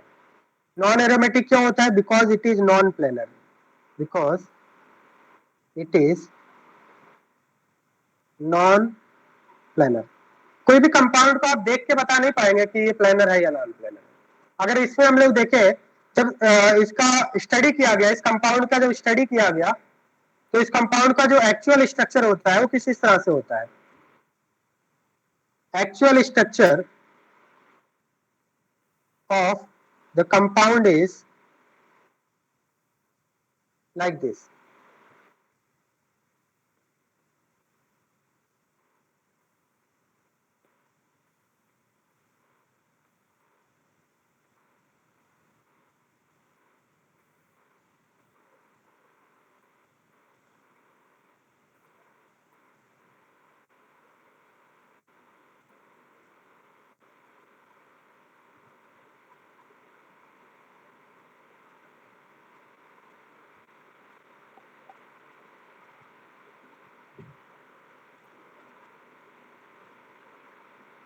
Actual compound of the actual structure of the compound is like this. Basically, it is tub shaped. इसको बोलते हैं tub shape. Tub shaped होता है। Tub shape का मतलब क्या है? दैट मीन्स बाकी के जो दो साइड में वो ऊपर की तरफ जा रहे हैं। बात समझ में आ रहा है?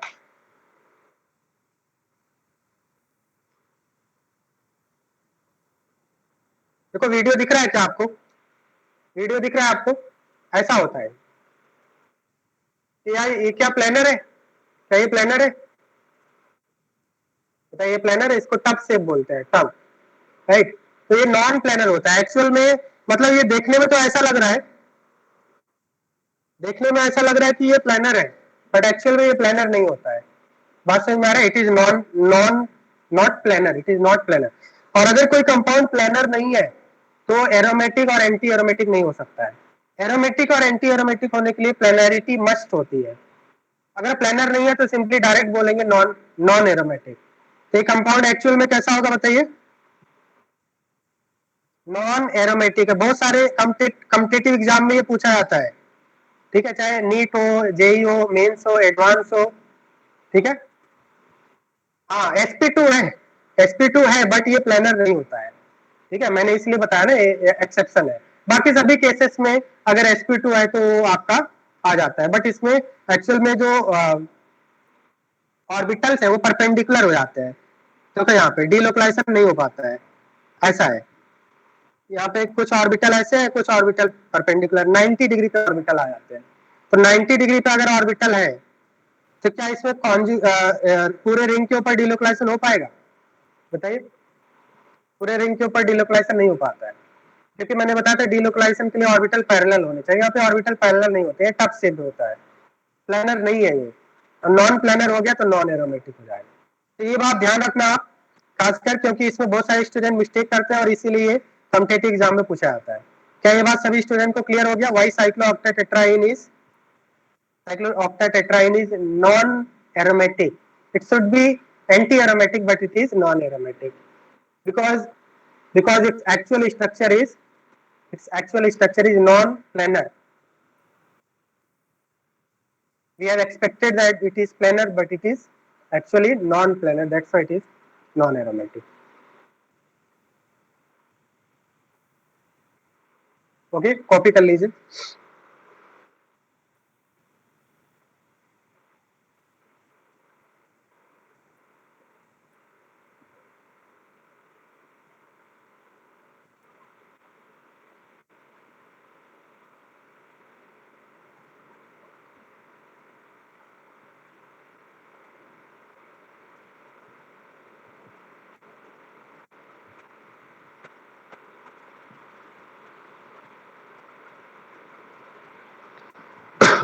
अब अगर आपसे सपोज मान लिया 3 कंपाउंड्स हैं, एक एरोमेटिक है, दूसरा नॉन एरोमेटिक है और थर्ड आपका एंटी एरोमेटिक है। अगर आपसे पूछा जाए ऑर्डर ऑफ स्टेबिलिटी क्या होगा, तो order of stability is aromatic compounds की स्टेबिलिटी मैक्सिमम होती है। एरोमेटिक कंपाउंड्स की स्टेबिलिटी मैक्सिमम होती है, then non aromatic and anti-aromatic compounds are least stable. Anti-aromatic compounds are least stable. तो ये आपका ऑर्डर होता है।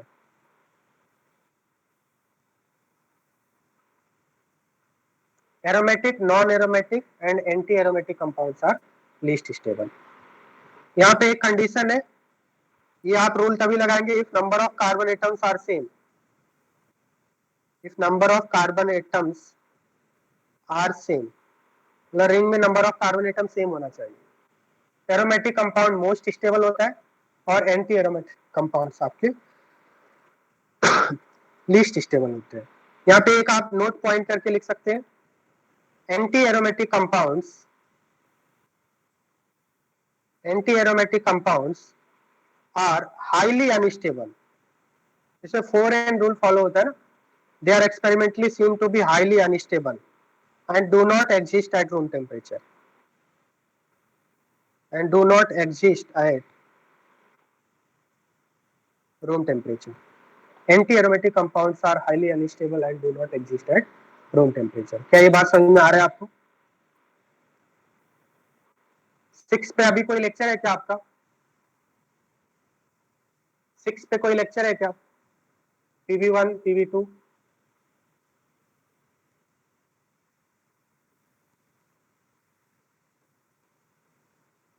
ओके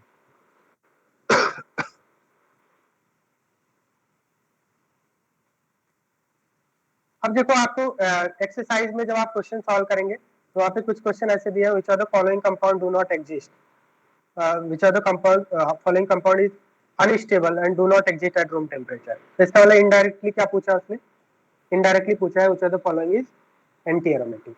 बात समझ में आ रहा है? इनडायरेक्टली उसने पूछा है एंटी एरोमेटिक कौन सा है। तो क्या सभी स्टूडेंट को समझ में आ गया aromatic, anti aromatic, non aromatic? समझ में आ गया सभी स्टूडेंट को? Hello sir. हाँ बताइए सर कैसे करने वो तो समझ गया सर, पर ये 4n कॉन्फ़िगरेशन और 4n+2 कॉन्फ़िगरेशन स्टेबल होती है और 4n अनस्टेबल होती है, ऐसा क्यों होता है sir? This is experimental fact. 4n+2 मतलब ऐसे साइंटिस्ट लोगों ने स्टडी किया, जिस भी कंपाउंड में 4n+2 मतलब 6 इलेक्ट्रॉन है या फिर 10 इलेक्ट्रॉन है या फिर 14 इलेक्ट्रॉन है 4n+2 के अकॉर्डिंग, ऐसे कंपाउंड में स्टेबिलिटी ज्यादा मिली, तो उन्होंने एक रूल बना दिया कि 4n+2 वाले ज्यादा स्टेबल होंगे, 4n वाले हाईली अनस्टेबल। ठीक है, दिस इज एक्सपेरिमेंटल फैक्ट।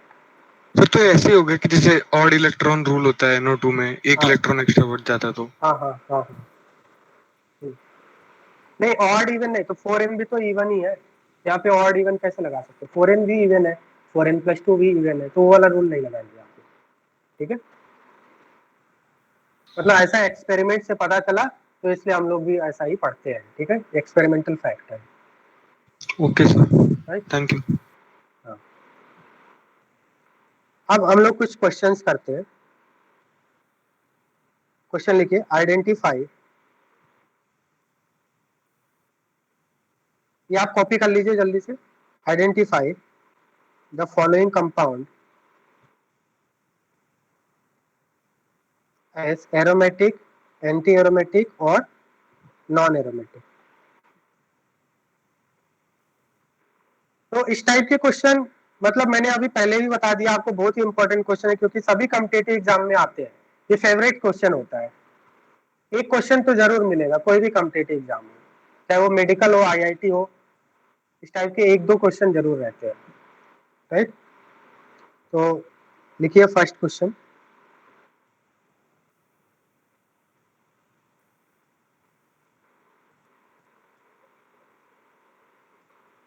इसको ऐसे कर लेते हैं,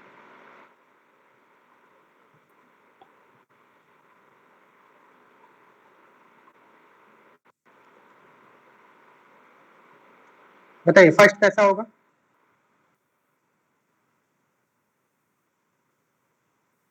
साइक्लिक है, प्लेनर है, sp2 हाइब्रिडाइज है,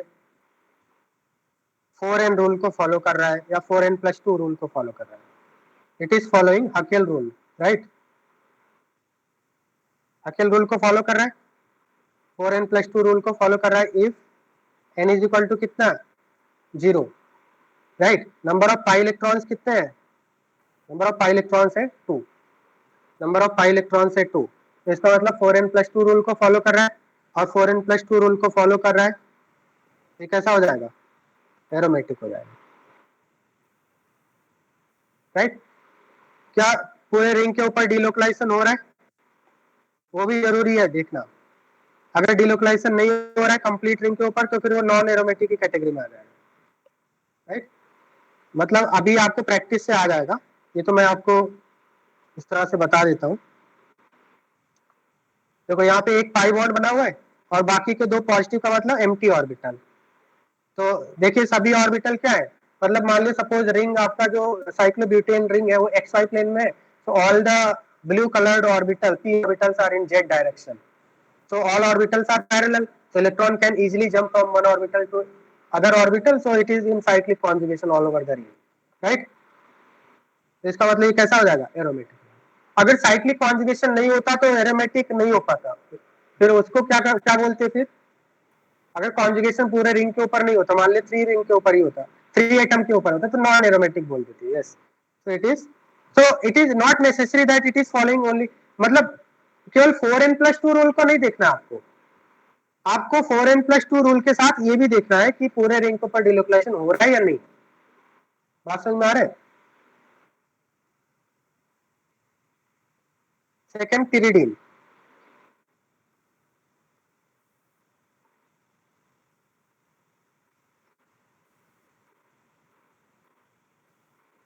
पिरिडीन इस तरह से होता है आपका, right? तो इस टाइप के जो कंपाउंड है इसको बोलते हैं नॉन बेंजीनोइड कंपाउंड, क्योंकि ये बेंजीन रिंग इसके अंदर नहीं आ रहा है ना, तो नॉन बेंजीनोइड कंपाउंड इसको बोलते हैं। पिरिडीन कैसा होगा, एरोमेटिक होगा या एंटी एरोमेटिक होगा या नॉन एरोमेटिक होगा? तो एक बार पिरिडीन का ऑर्बिटल डायग्राम हम लोग बना लेते हैं। Orbital diagram, orbital diagram pyridine का इस तरह से होता है।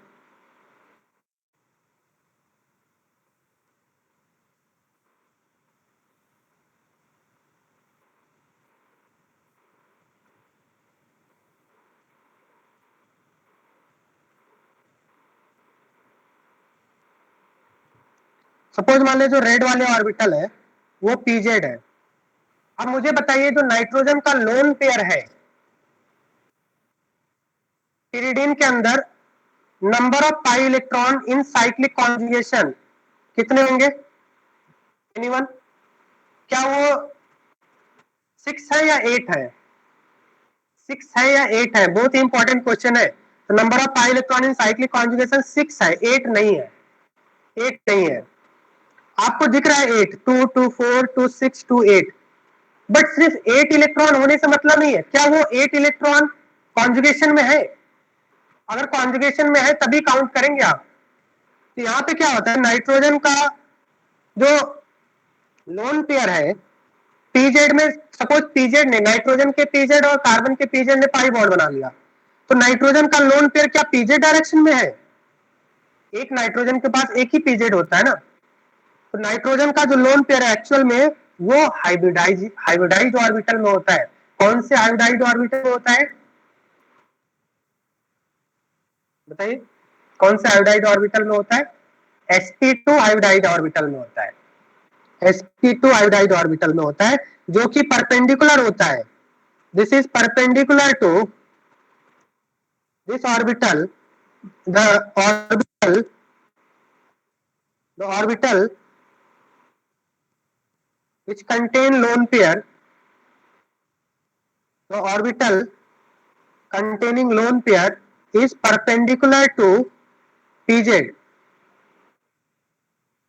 तो क्या जो लोन पेयर है वो साइक्लिक कॉन्जुगेशन में है?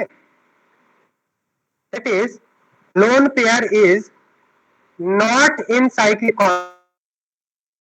कॉन्जुगेशन। ध्यान से देखना, ये आपको बुक में समझ में नहीं आएगा, साइक्लिक कॉन्जुगेशन में नहीं है।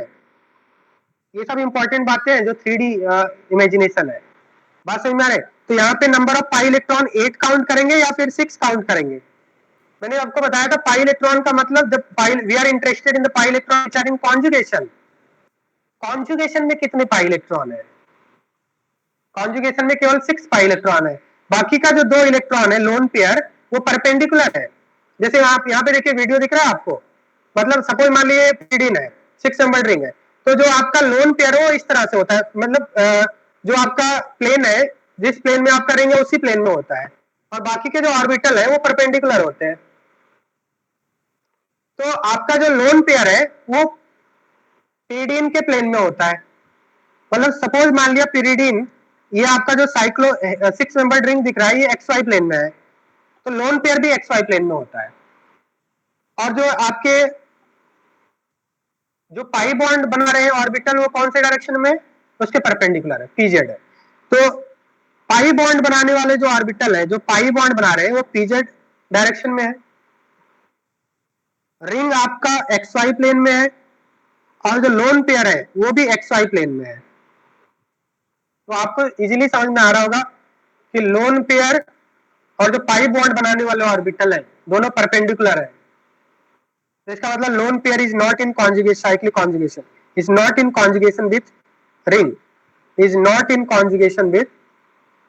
is not in conjugation with pi orbital of ring. So number of pi electrons in cyclic conjugation in pyridine is equal to 6 not 8। बात समझ में आ रहा है? तो अगर 6 हो गया तो क्या ये 4n+2 रूल को फॉलो करेगा? Right, if n is equal to 1, that means it is aromatic. तो pyridine कैसा होगा आपका? बताइए, pyridine कैसा हो गया? एरोमेटिक हो गया. Clear? Is it clear to all of you? pyridine is aromatic. समझ में आ गया सभी स्टूडेंट को?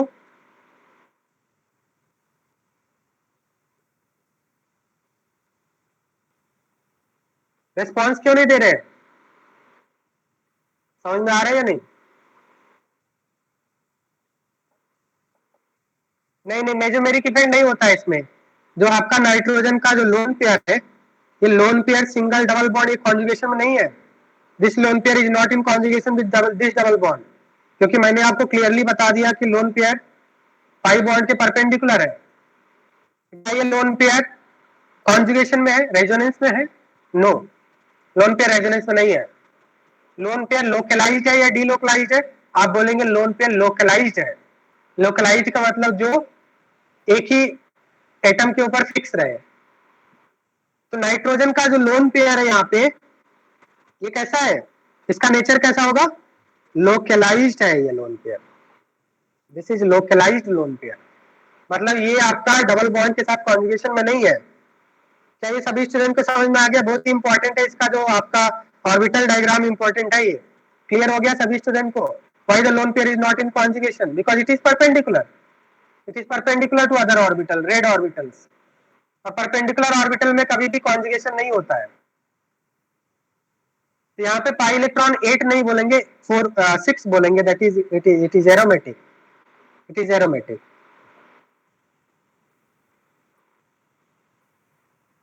थर्ड देखिए, सपोज मान लिया हमने इस तरह से कर दिया BH,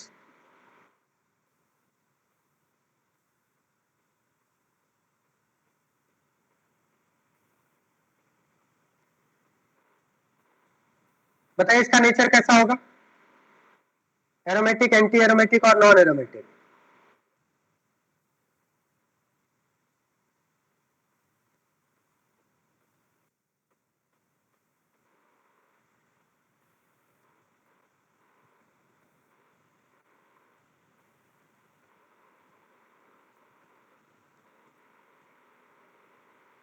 बोरॉन ले लिया एक हमने, बोरॉन ले लिया. अब यहाँ पे देखो कि क्या सभी एटम के पास कोई ऑर्बिटल है? कोई ऐसा ऑर्बिटल है जिसमें कॉन्जुगेशन हो पाए? बोरॉन के पास कोई ऐसा ऑर्बिटल है? मैंने आपको बताया था बोरॉन जब भी 3 बॉन्ड बनाता है तो उसके पास एक वैकेंट ऑर्बिटल होता है. बताया था ना मैंने? बोरॉन जब भी 3 बॉन्ड बनाता है उसके पास एक वैकेंट ऑर्बिटल होता है, प्रेजेंट होता है. 2p vacant orbital. बोरॉन के पास एक 2p वैकेंट ऑर्बिटल है और उस ऑर्बिटल में कार्बन वाले जो इलेक्ट्रॉन है उसमें डीलोकलाइजेशन करा सकता है. ये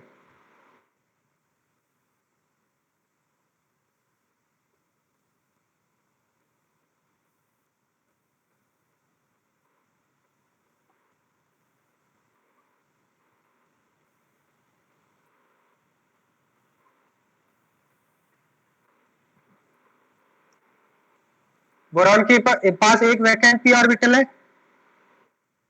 वैकेंट 2p ऑर्बिटल. तो इसका मतलब पाई इलेक्ट्रॉन पूरे रिंग के ऊपर डीलोकलाइजेशन होगा. Pi electron in cyclic conjugation है क्या? बिल्कुल है. Number of pi electron in conjugation कितने हो गए? 6. तो इसका मतलब 4n+2 रूल को फॉलो कर रहा है और ये कैसा हो जाएगा? एरोमेटिक हो गया. समझ में आ गया सभी स्टूडेंट को? नेक्स्ट बताइए, इसमें बताइए कैसा होगा? यहाँ पे भी बोरॉन के पास क्या है? 2p ऑर्बिटल है. नंबर ऑफ पाई इलेक्ट्रॉन्स कितने हैं? 2. 2 का मतलब 4n+2 रूल को फॉलो कर रहा है. If n is equal to 0, तो ये भी कैसा हो जाएगा? ये भी आपका एरोमेटिक हो गया.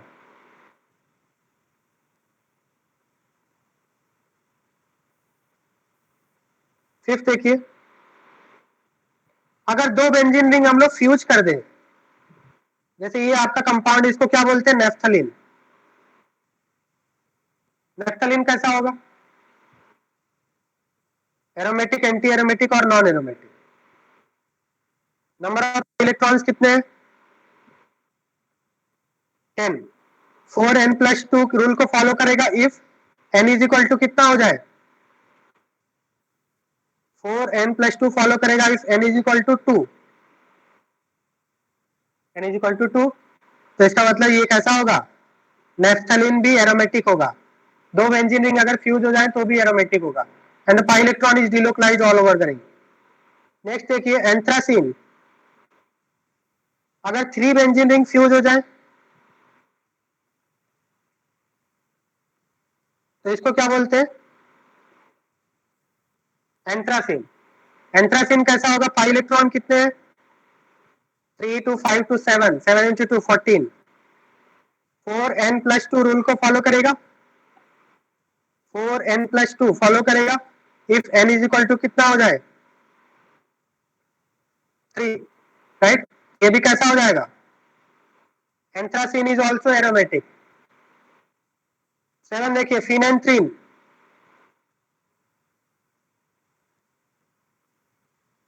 ये इस तरह से होता है, this is called phenanthrene.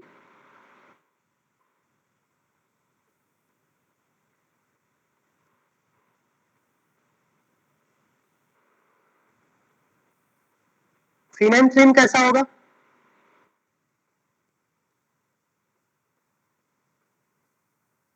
Phenanthrene, इसमें भी number of pi electron same ही आ रहे हैं। ये भी कैसा होगा? ये भी आपका एरोमेटिक होगा, right. So if 2 benzene rings are fused, 3 benzene rings are fused, then that will also be aromatic.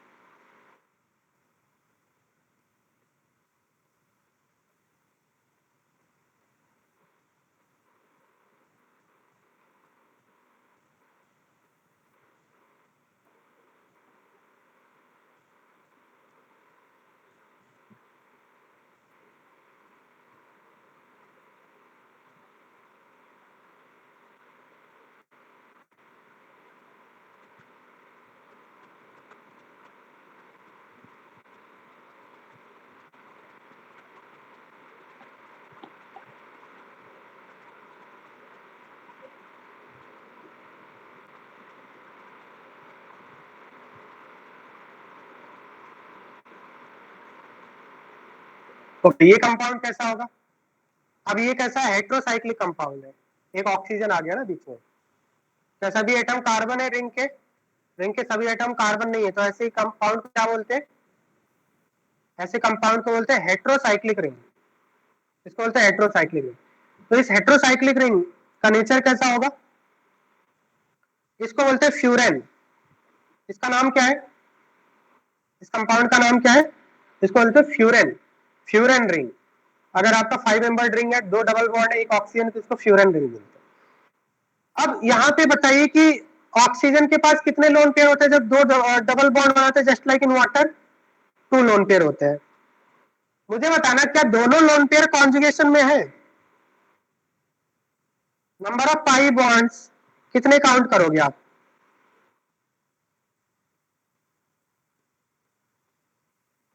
Number of pi electrons which are in cyclic conjugation, will it be 4 plus 2 6? Will it be 8, 8 or 6? तो मैं आपको बता देता हूं, अगर किसी ring में किसी पर्टिकुलर एटम के पास 2 लोन पेयर है तो उसमें दोनों लोन पेयर एक साथ कॉन्जुगेशन में नहीं हो पाते हैं। मतलब दोनों लोन पेयर में से कोई एक कॉन्जुगेशन में होगा और दूसरा लोन पेयर परपेंडिकुलर होता है। जैसे ऑक्सीजन के पास 2 लोन पेयर है तो एक ही लोन पेयर कॉन्जुगेशन में होगा, दूसरा आपका परपेंडिकुलर हो जाता है, और परपेंडिकुलर होने की वजह से वो कॉन्जुगेशन में नहीं होता है, नॉट इन कॉन्जुगेशन। तो यहाँ पे जो पाई इलेक्ट्रॉन आप लेंगे इन साइक्लिक कॉन्जुगेशन, इन साइक्लिक कॉन्जुगेशन वो कितने हो जाएंगे? 6 हो जाएंगे, नॉट 8। क्यों? यहाँ पे देखिए अगर इसका हम लोग ऑर्बिटल डायग्राम बनाएंगे तो ऐसा बनेगा। मान लिया रिंग एक्स वाई प्लेन में है तो जो ऑर्बिटल्स में यहाँ पे बना रहा हूं वो पीजे डायरेक्शन में है, इस तरह से बन गया। अब ऑक्सीजन के पास, ऑक्सीजन का आयोडाइजेशन क्या है यहाँ पे?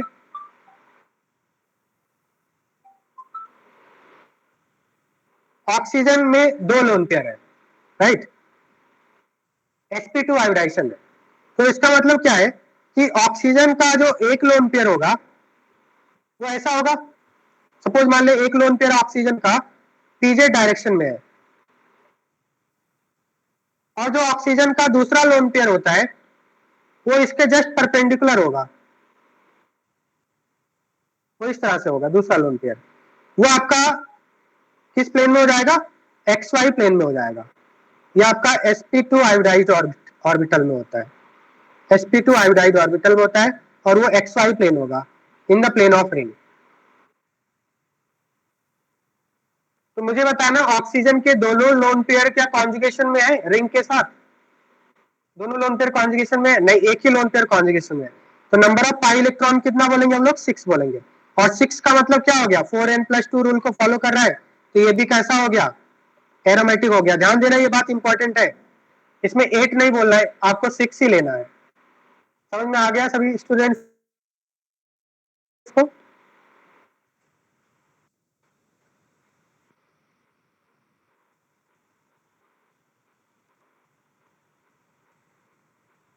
बताइए ये कंपाउंड कैसा होगा, ये कंपाउंड कैसा होगा। तो सल्फर के पास भी 2 लोन पेयर होता है जस्ट लाइक ऑक्सीजन, क्योंकि ऑक्सीजन क्या है, सल्फर फैमिली, ऑक्सीजन और सल्फर सेम फैमिली से बिलोंग करते हैं। ऑक्सीजन का बड़ा भाई है सल्फर, ऑक्सीजन के जस्ट नीचे सल्फर आता है ना, तो ऑक्सीजन के पास, सल्फर के पास भी 2 लोन पेयर। क्या दोनों लोन पेयर एक साथ कॉन्जुगेशन में हो सकते हैं, नहीं, एक ही लोन पेयर काउंट करना, दूसरा नहीं। तो पाई इलेक्ट्रॉन कितने हैं, 6, 6 का मतलब कितना हो गया, ये भी कैसा होगा, एरोमेटिक। अगर आपने 8 ले लिया होता तो एंटी एरोमेटिक बन जाता, फिर आपका रॉन्ग हो जाता। बात समझ में आ रहा है, ये भी कैसा है, एरोमेटिक है।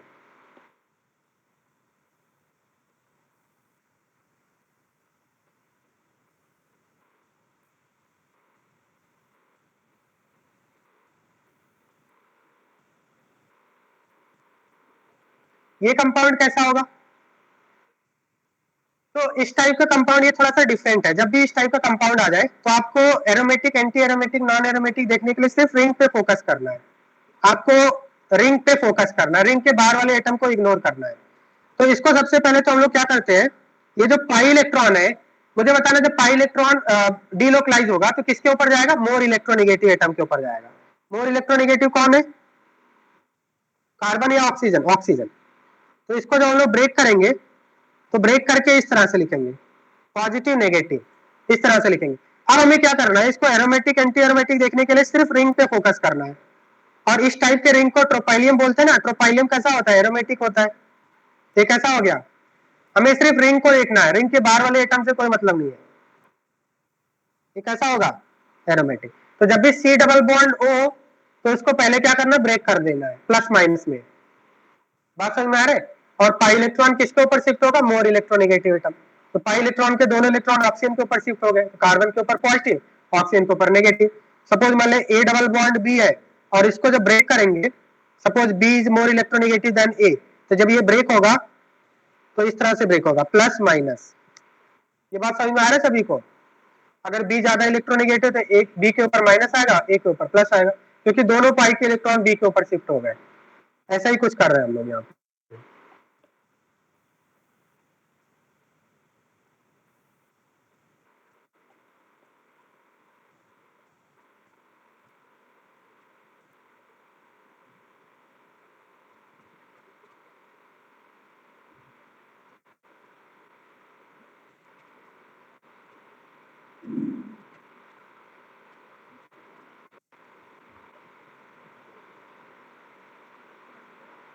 ये कंपाउंड कैसा होगा, तो इस कंपाउंड में 2 रिंग्स है, इन दोनों रिंग को क्या करना है, पहले सेपरेट सेपरेट देखना पड़ेगा आपको, रिंग को सेपरेट सेपरेट देखना पड़ेगा, राइट। एक 5 मेंबर रिंग है और दूसरा क्या है, 7 मेंबर रिंग है। पहले हम लोग क्या करेंगे, जो दोनों रिंग के बीच का जो पाई बॉन्ड है उसको ब्रेक करना पड़ेगा। अब इसको ब्रेक करने के 2 पॉसिबिलिटीज है, मान लो इसको 1 मान लेता है, इसको 2 मान लेता है। तो कार्बन कार्बन के बीच डबल बॉन्ड है, हो सकता है कि अगर ये पाई इलेक्ट्रॉन ब्रेक हो तो हो सकता है कि दोनों इलेक्ट्रॉन ए के पास, 1 के पास चले जाए। तो अगर दोनों इलेक्ट्रॉन 1 के पास जाएंगे तो क्या बनेगा, ये आपका कुछ इस तरह से बनेगा।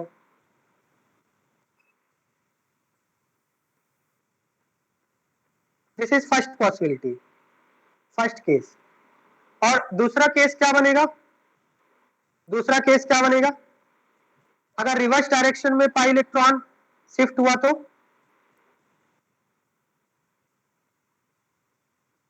ऐसा भी तो हो सकता है, मतलब कार्बन और कार्बन दोनों की इलेक्ट्रोनेगेटिविटी सेम है, तो किसी भी साइड शिफ्ट हो सकता है ना पाई इलेक्ट्रॉन। ये बात समझ में आ रहा है या नहीं? अब कौन से साइड में शिफ्ट होगा ये डिपेंड करेगा कि जो आपका प्रोडक्ट बन रहा है उसकी स्टेबिलिटी पे डिपेंड करेगा।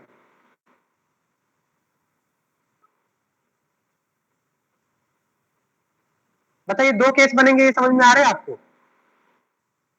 या तो ये पाई बॉन्ड 1 के ऊपर शिफ्ट हो जाए ब्रेक होके, या तो 2 के ऊपर शिफ्ट हो जाए। तो जब 1 के ऊपर शिफ्ट होगा तो 1 के ऊपर नेगेटिव चार्ज आएगा, 2 के ऊपर शिफ्ट होगा तो 2 के ऊपर नेगेटिव चार्ज आएगा। मतलब जब दो रिंग एक डबल बॉन्ड से कनेक्टेड हो तो डबल बॉन्ड को ब्रेक करना पड़ता है देखने के लिए कि वो एरोमेटिक है या एंटी एरोमेटिक है या नॉन एरोमेटिक है।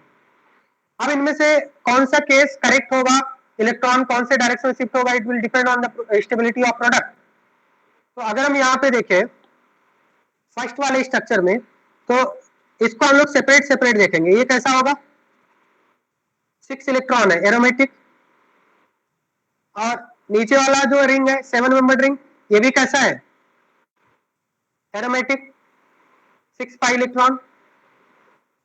ये समझ में आ रहा है या नहीं? 2 2 4 2 6 ये एरोमेटिक हो गया ना, दोनों एरोमेटिक हो गए या नहीं?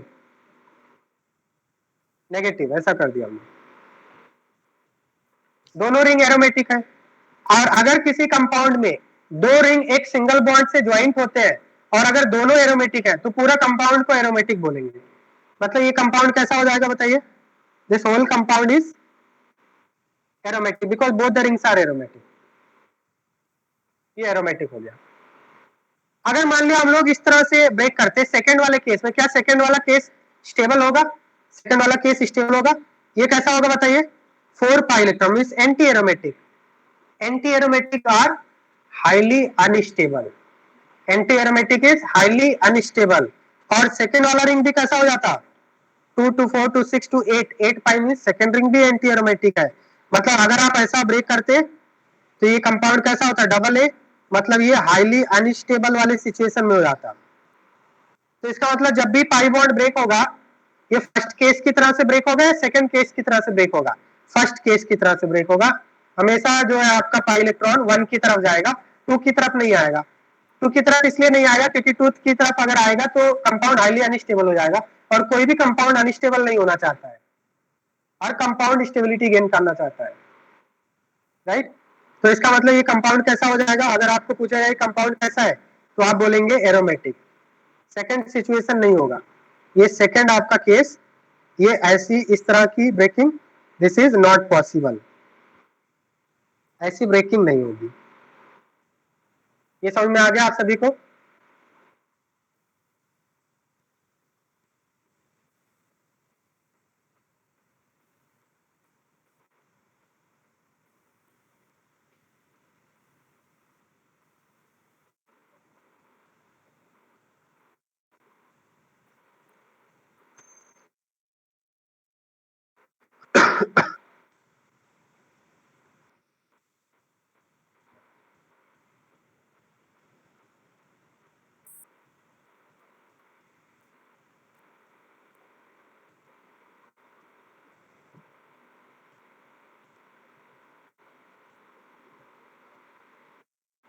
यहाँ पे G1 में आपसे पूछा हुआ था फॉलोइंग इज एरोमेटिक, ये सभी हमने कर लिया ऑलरेडी।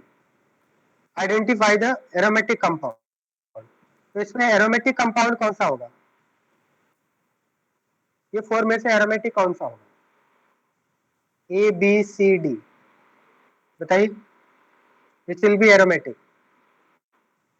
सॉरी 1 मिनट,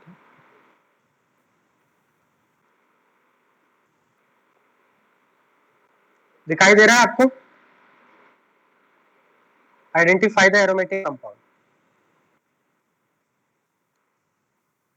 तो यहाँ पे देखिए, अगर मैं फर्स्ट वाले में देखूं तो ये कार्बन कैसा है?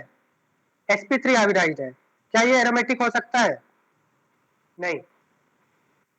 मतलब एरोमेटिक होने के लिए सी कार्बन से या तो डबल बॉन्ड होना चाहिए या तो डबल बॉन्ड होना चाहिए, या तो पॉजिटिव चार्ज होना चाहिए, या फिर नेगेटिव चार्ज होना चाहिए, या फिर लोन पेयर होना चाहिए, या फिर एम्प्टी ऑर्बिटल होना चाहिए। मतलब अगर आप कोई रिंग एरोमेटिक है या नहीं, उसके लिए इनमें से एक कंडीशन होना चाहिए सभी कार्बन में, या तो एक डबल बॉन्ड होना चाहिए कार्बन से, या तो positive charge, negative charge, lone pair या एम्प्टी ऑर्बिटल।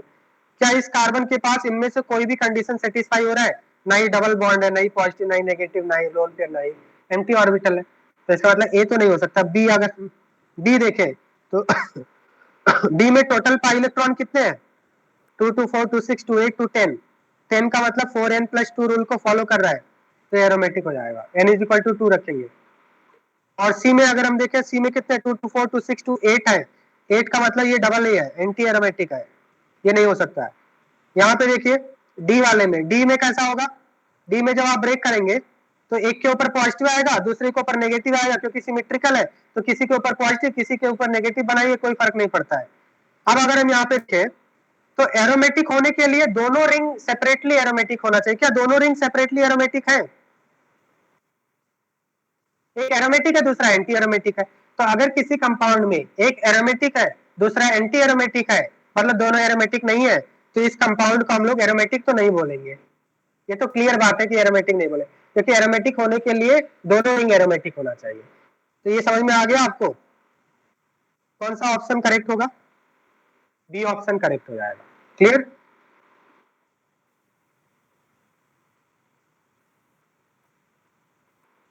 होमवर्क लिखिए, राइट होमवर्क।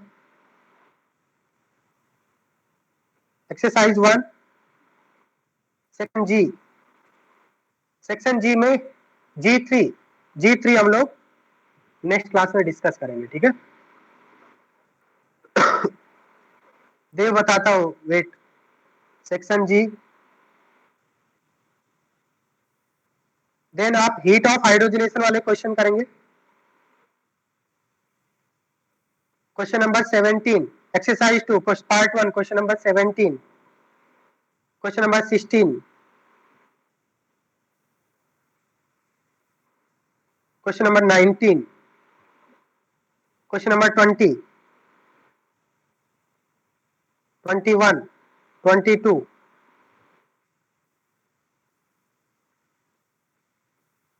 23, 24, 25।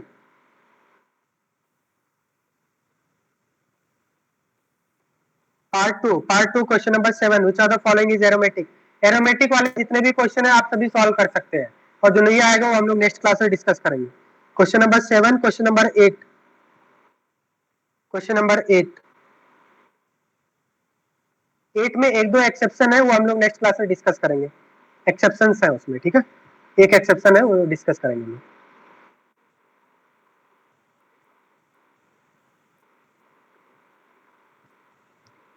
पार्ट थ्री में लिखिए question number 7, question number 7,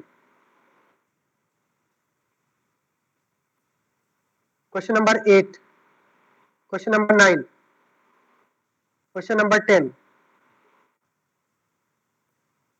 exercise 3,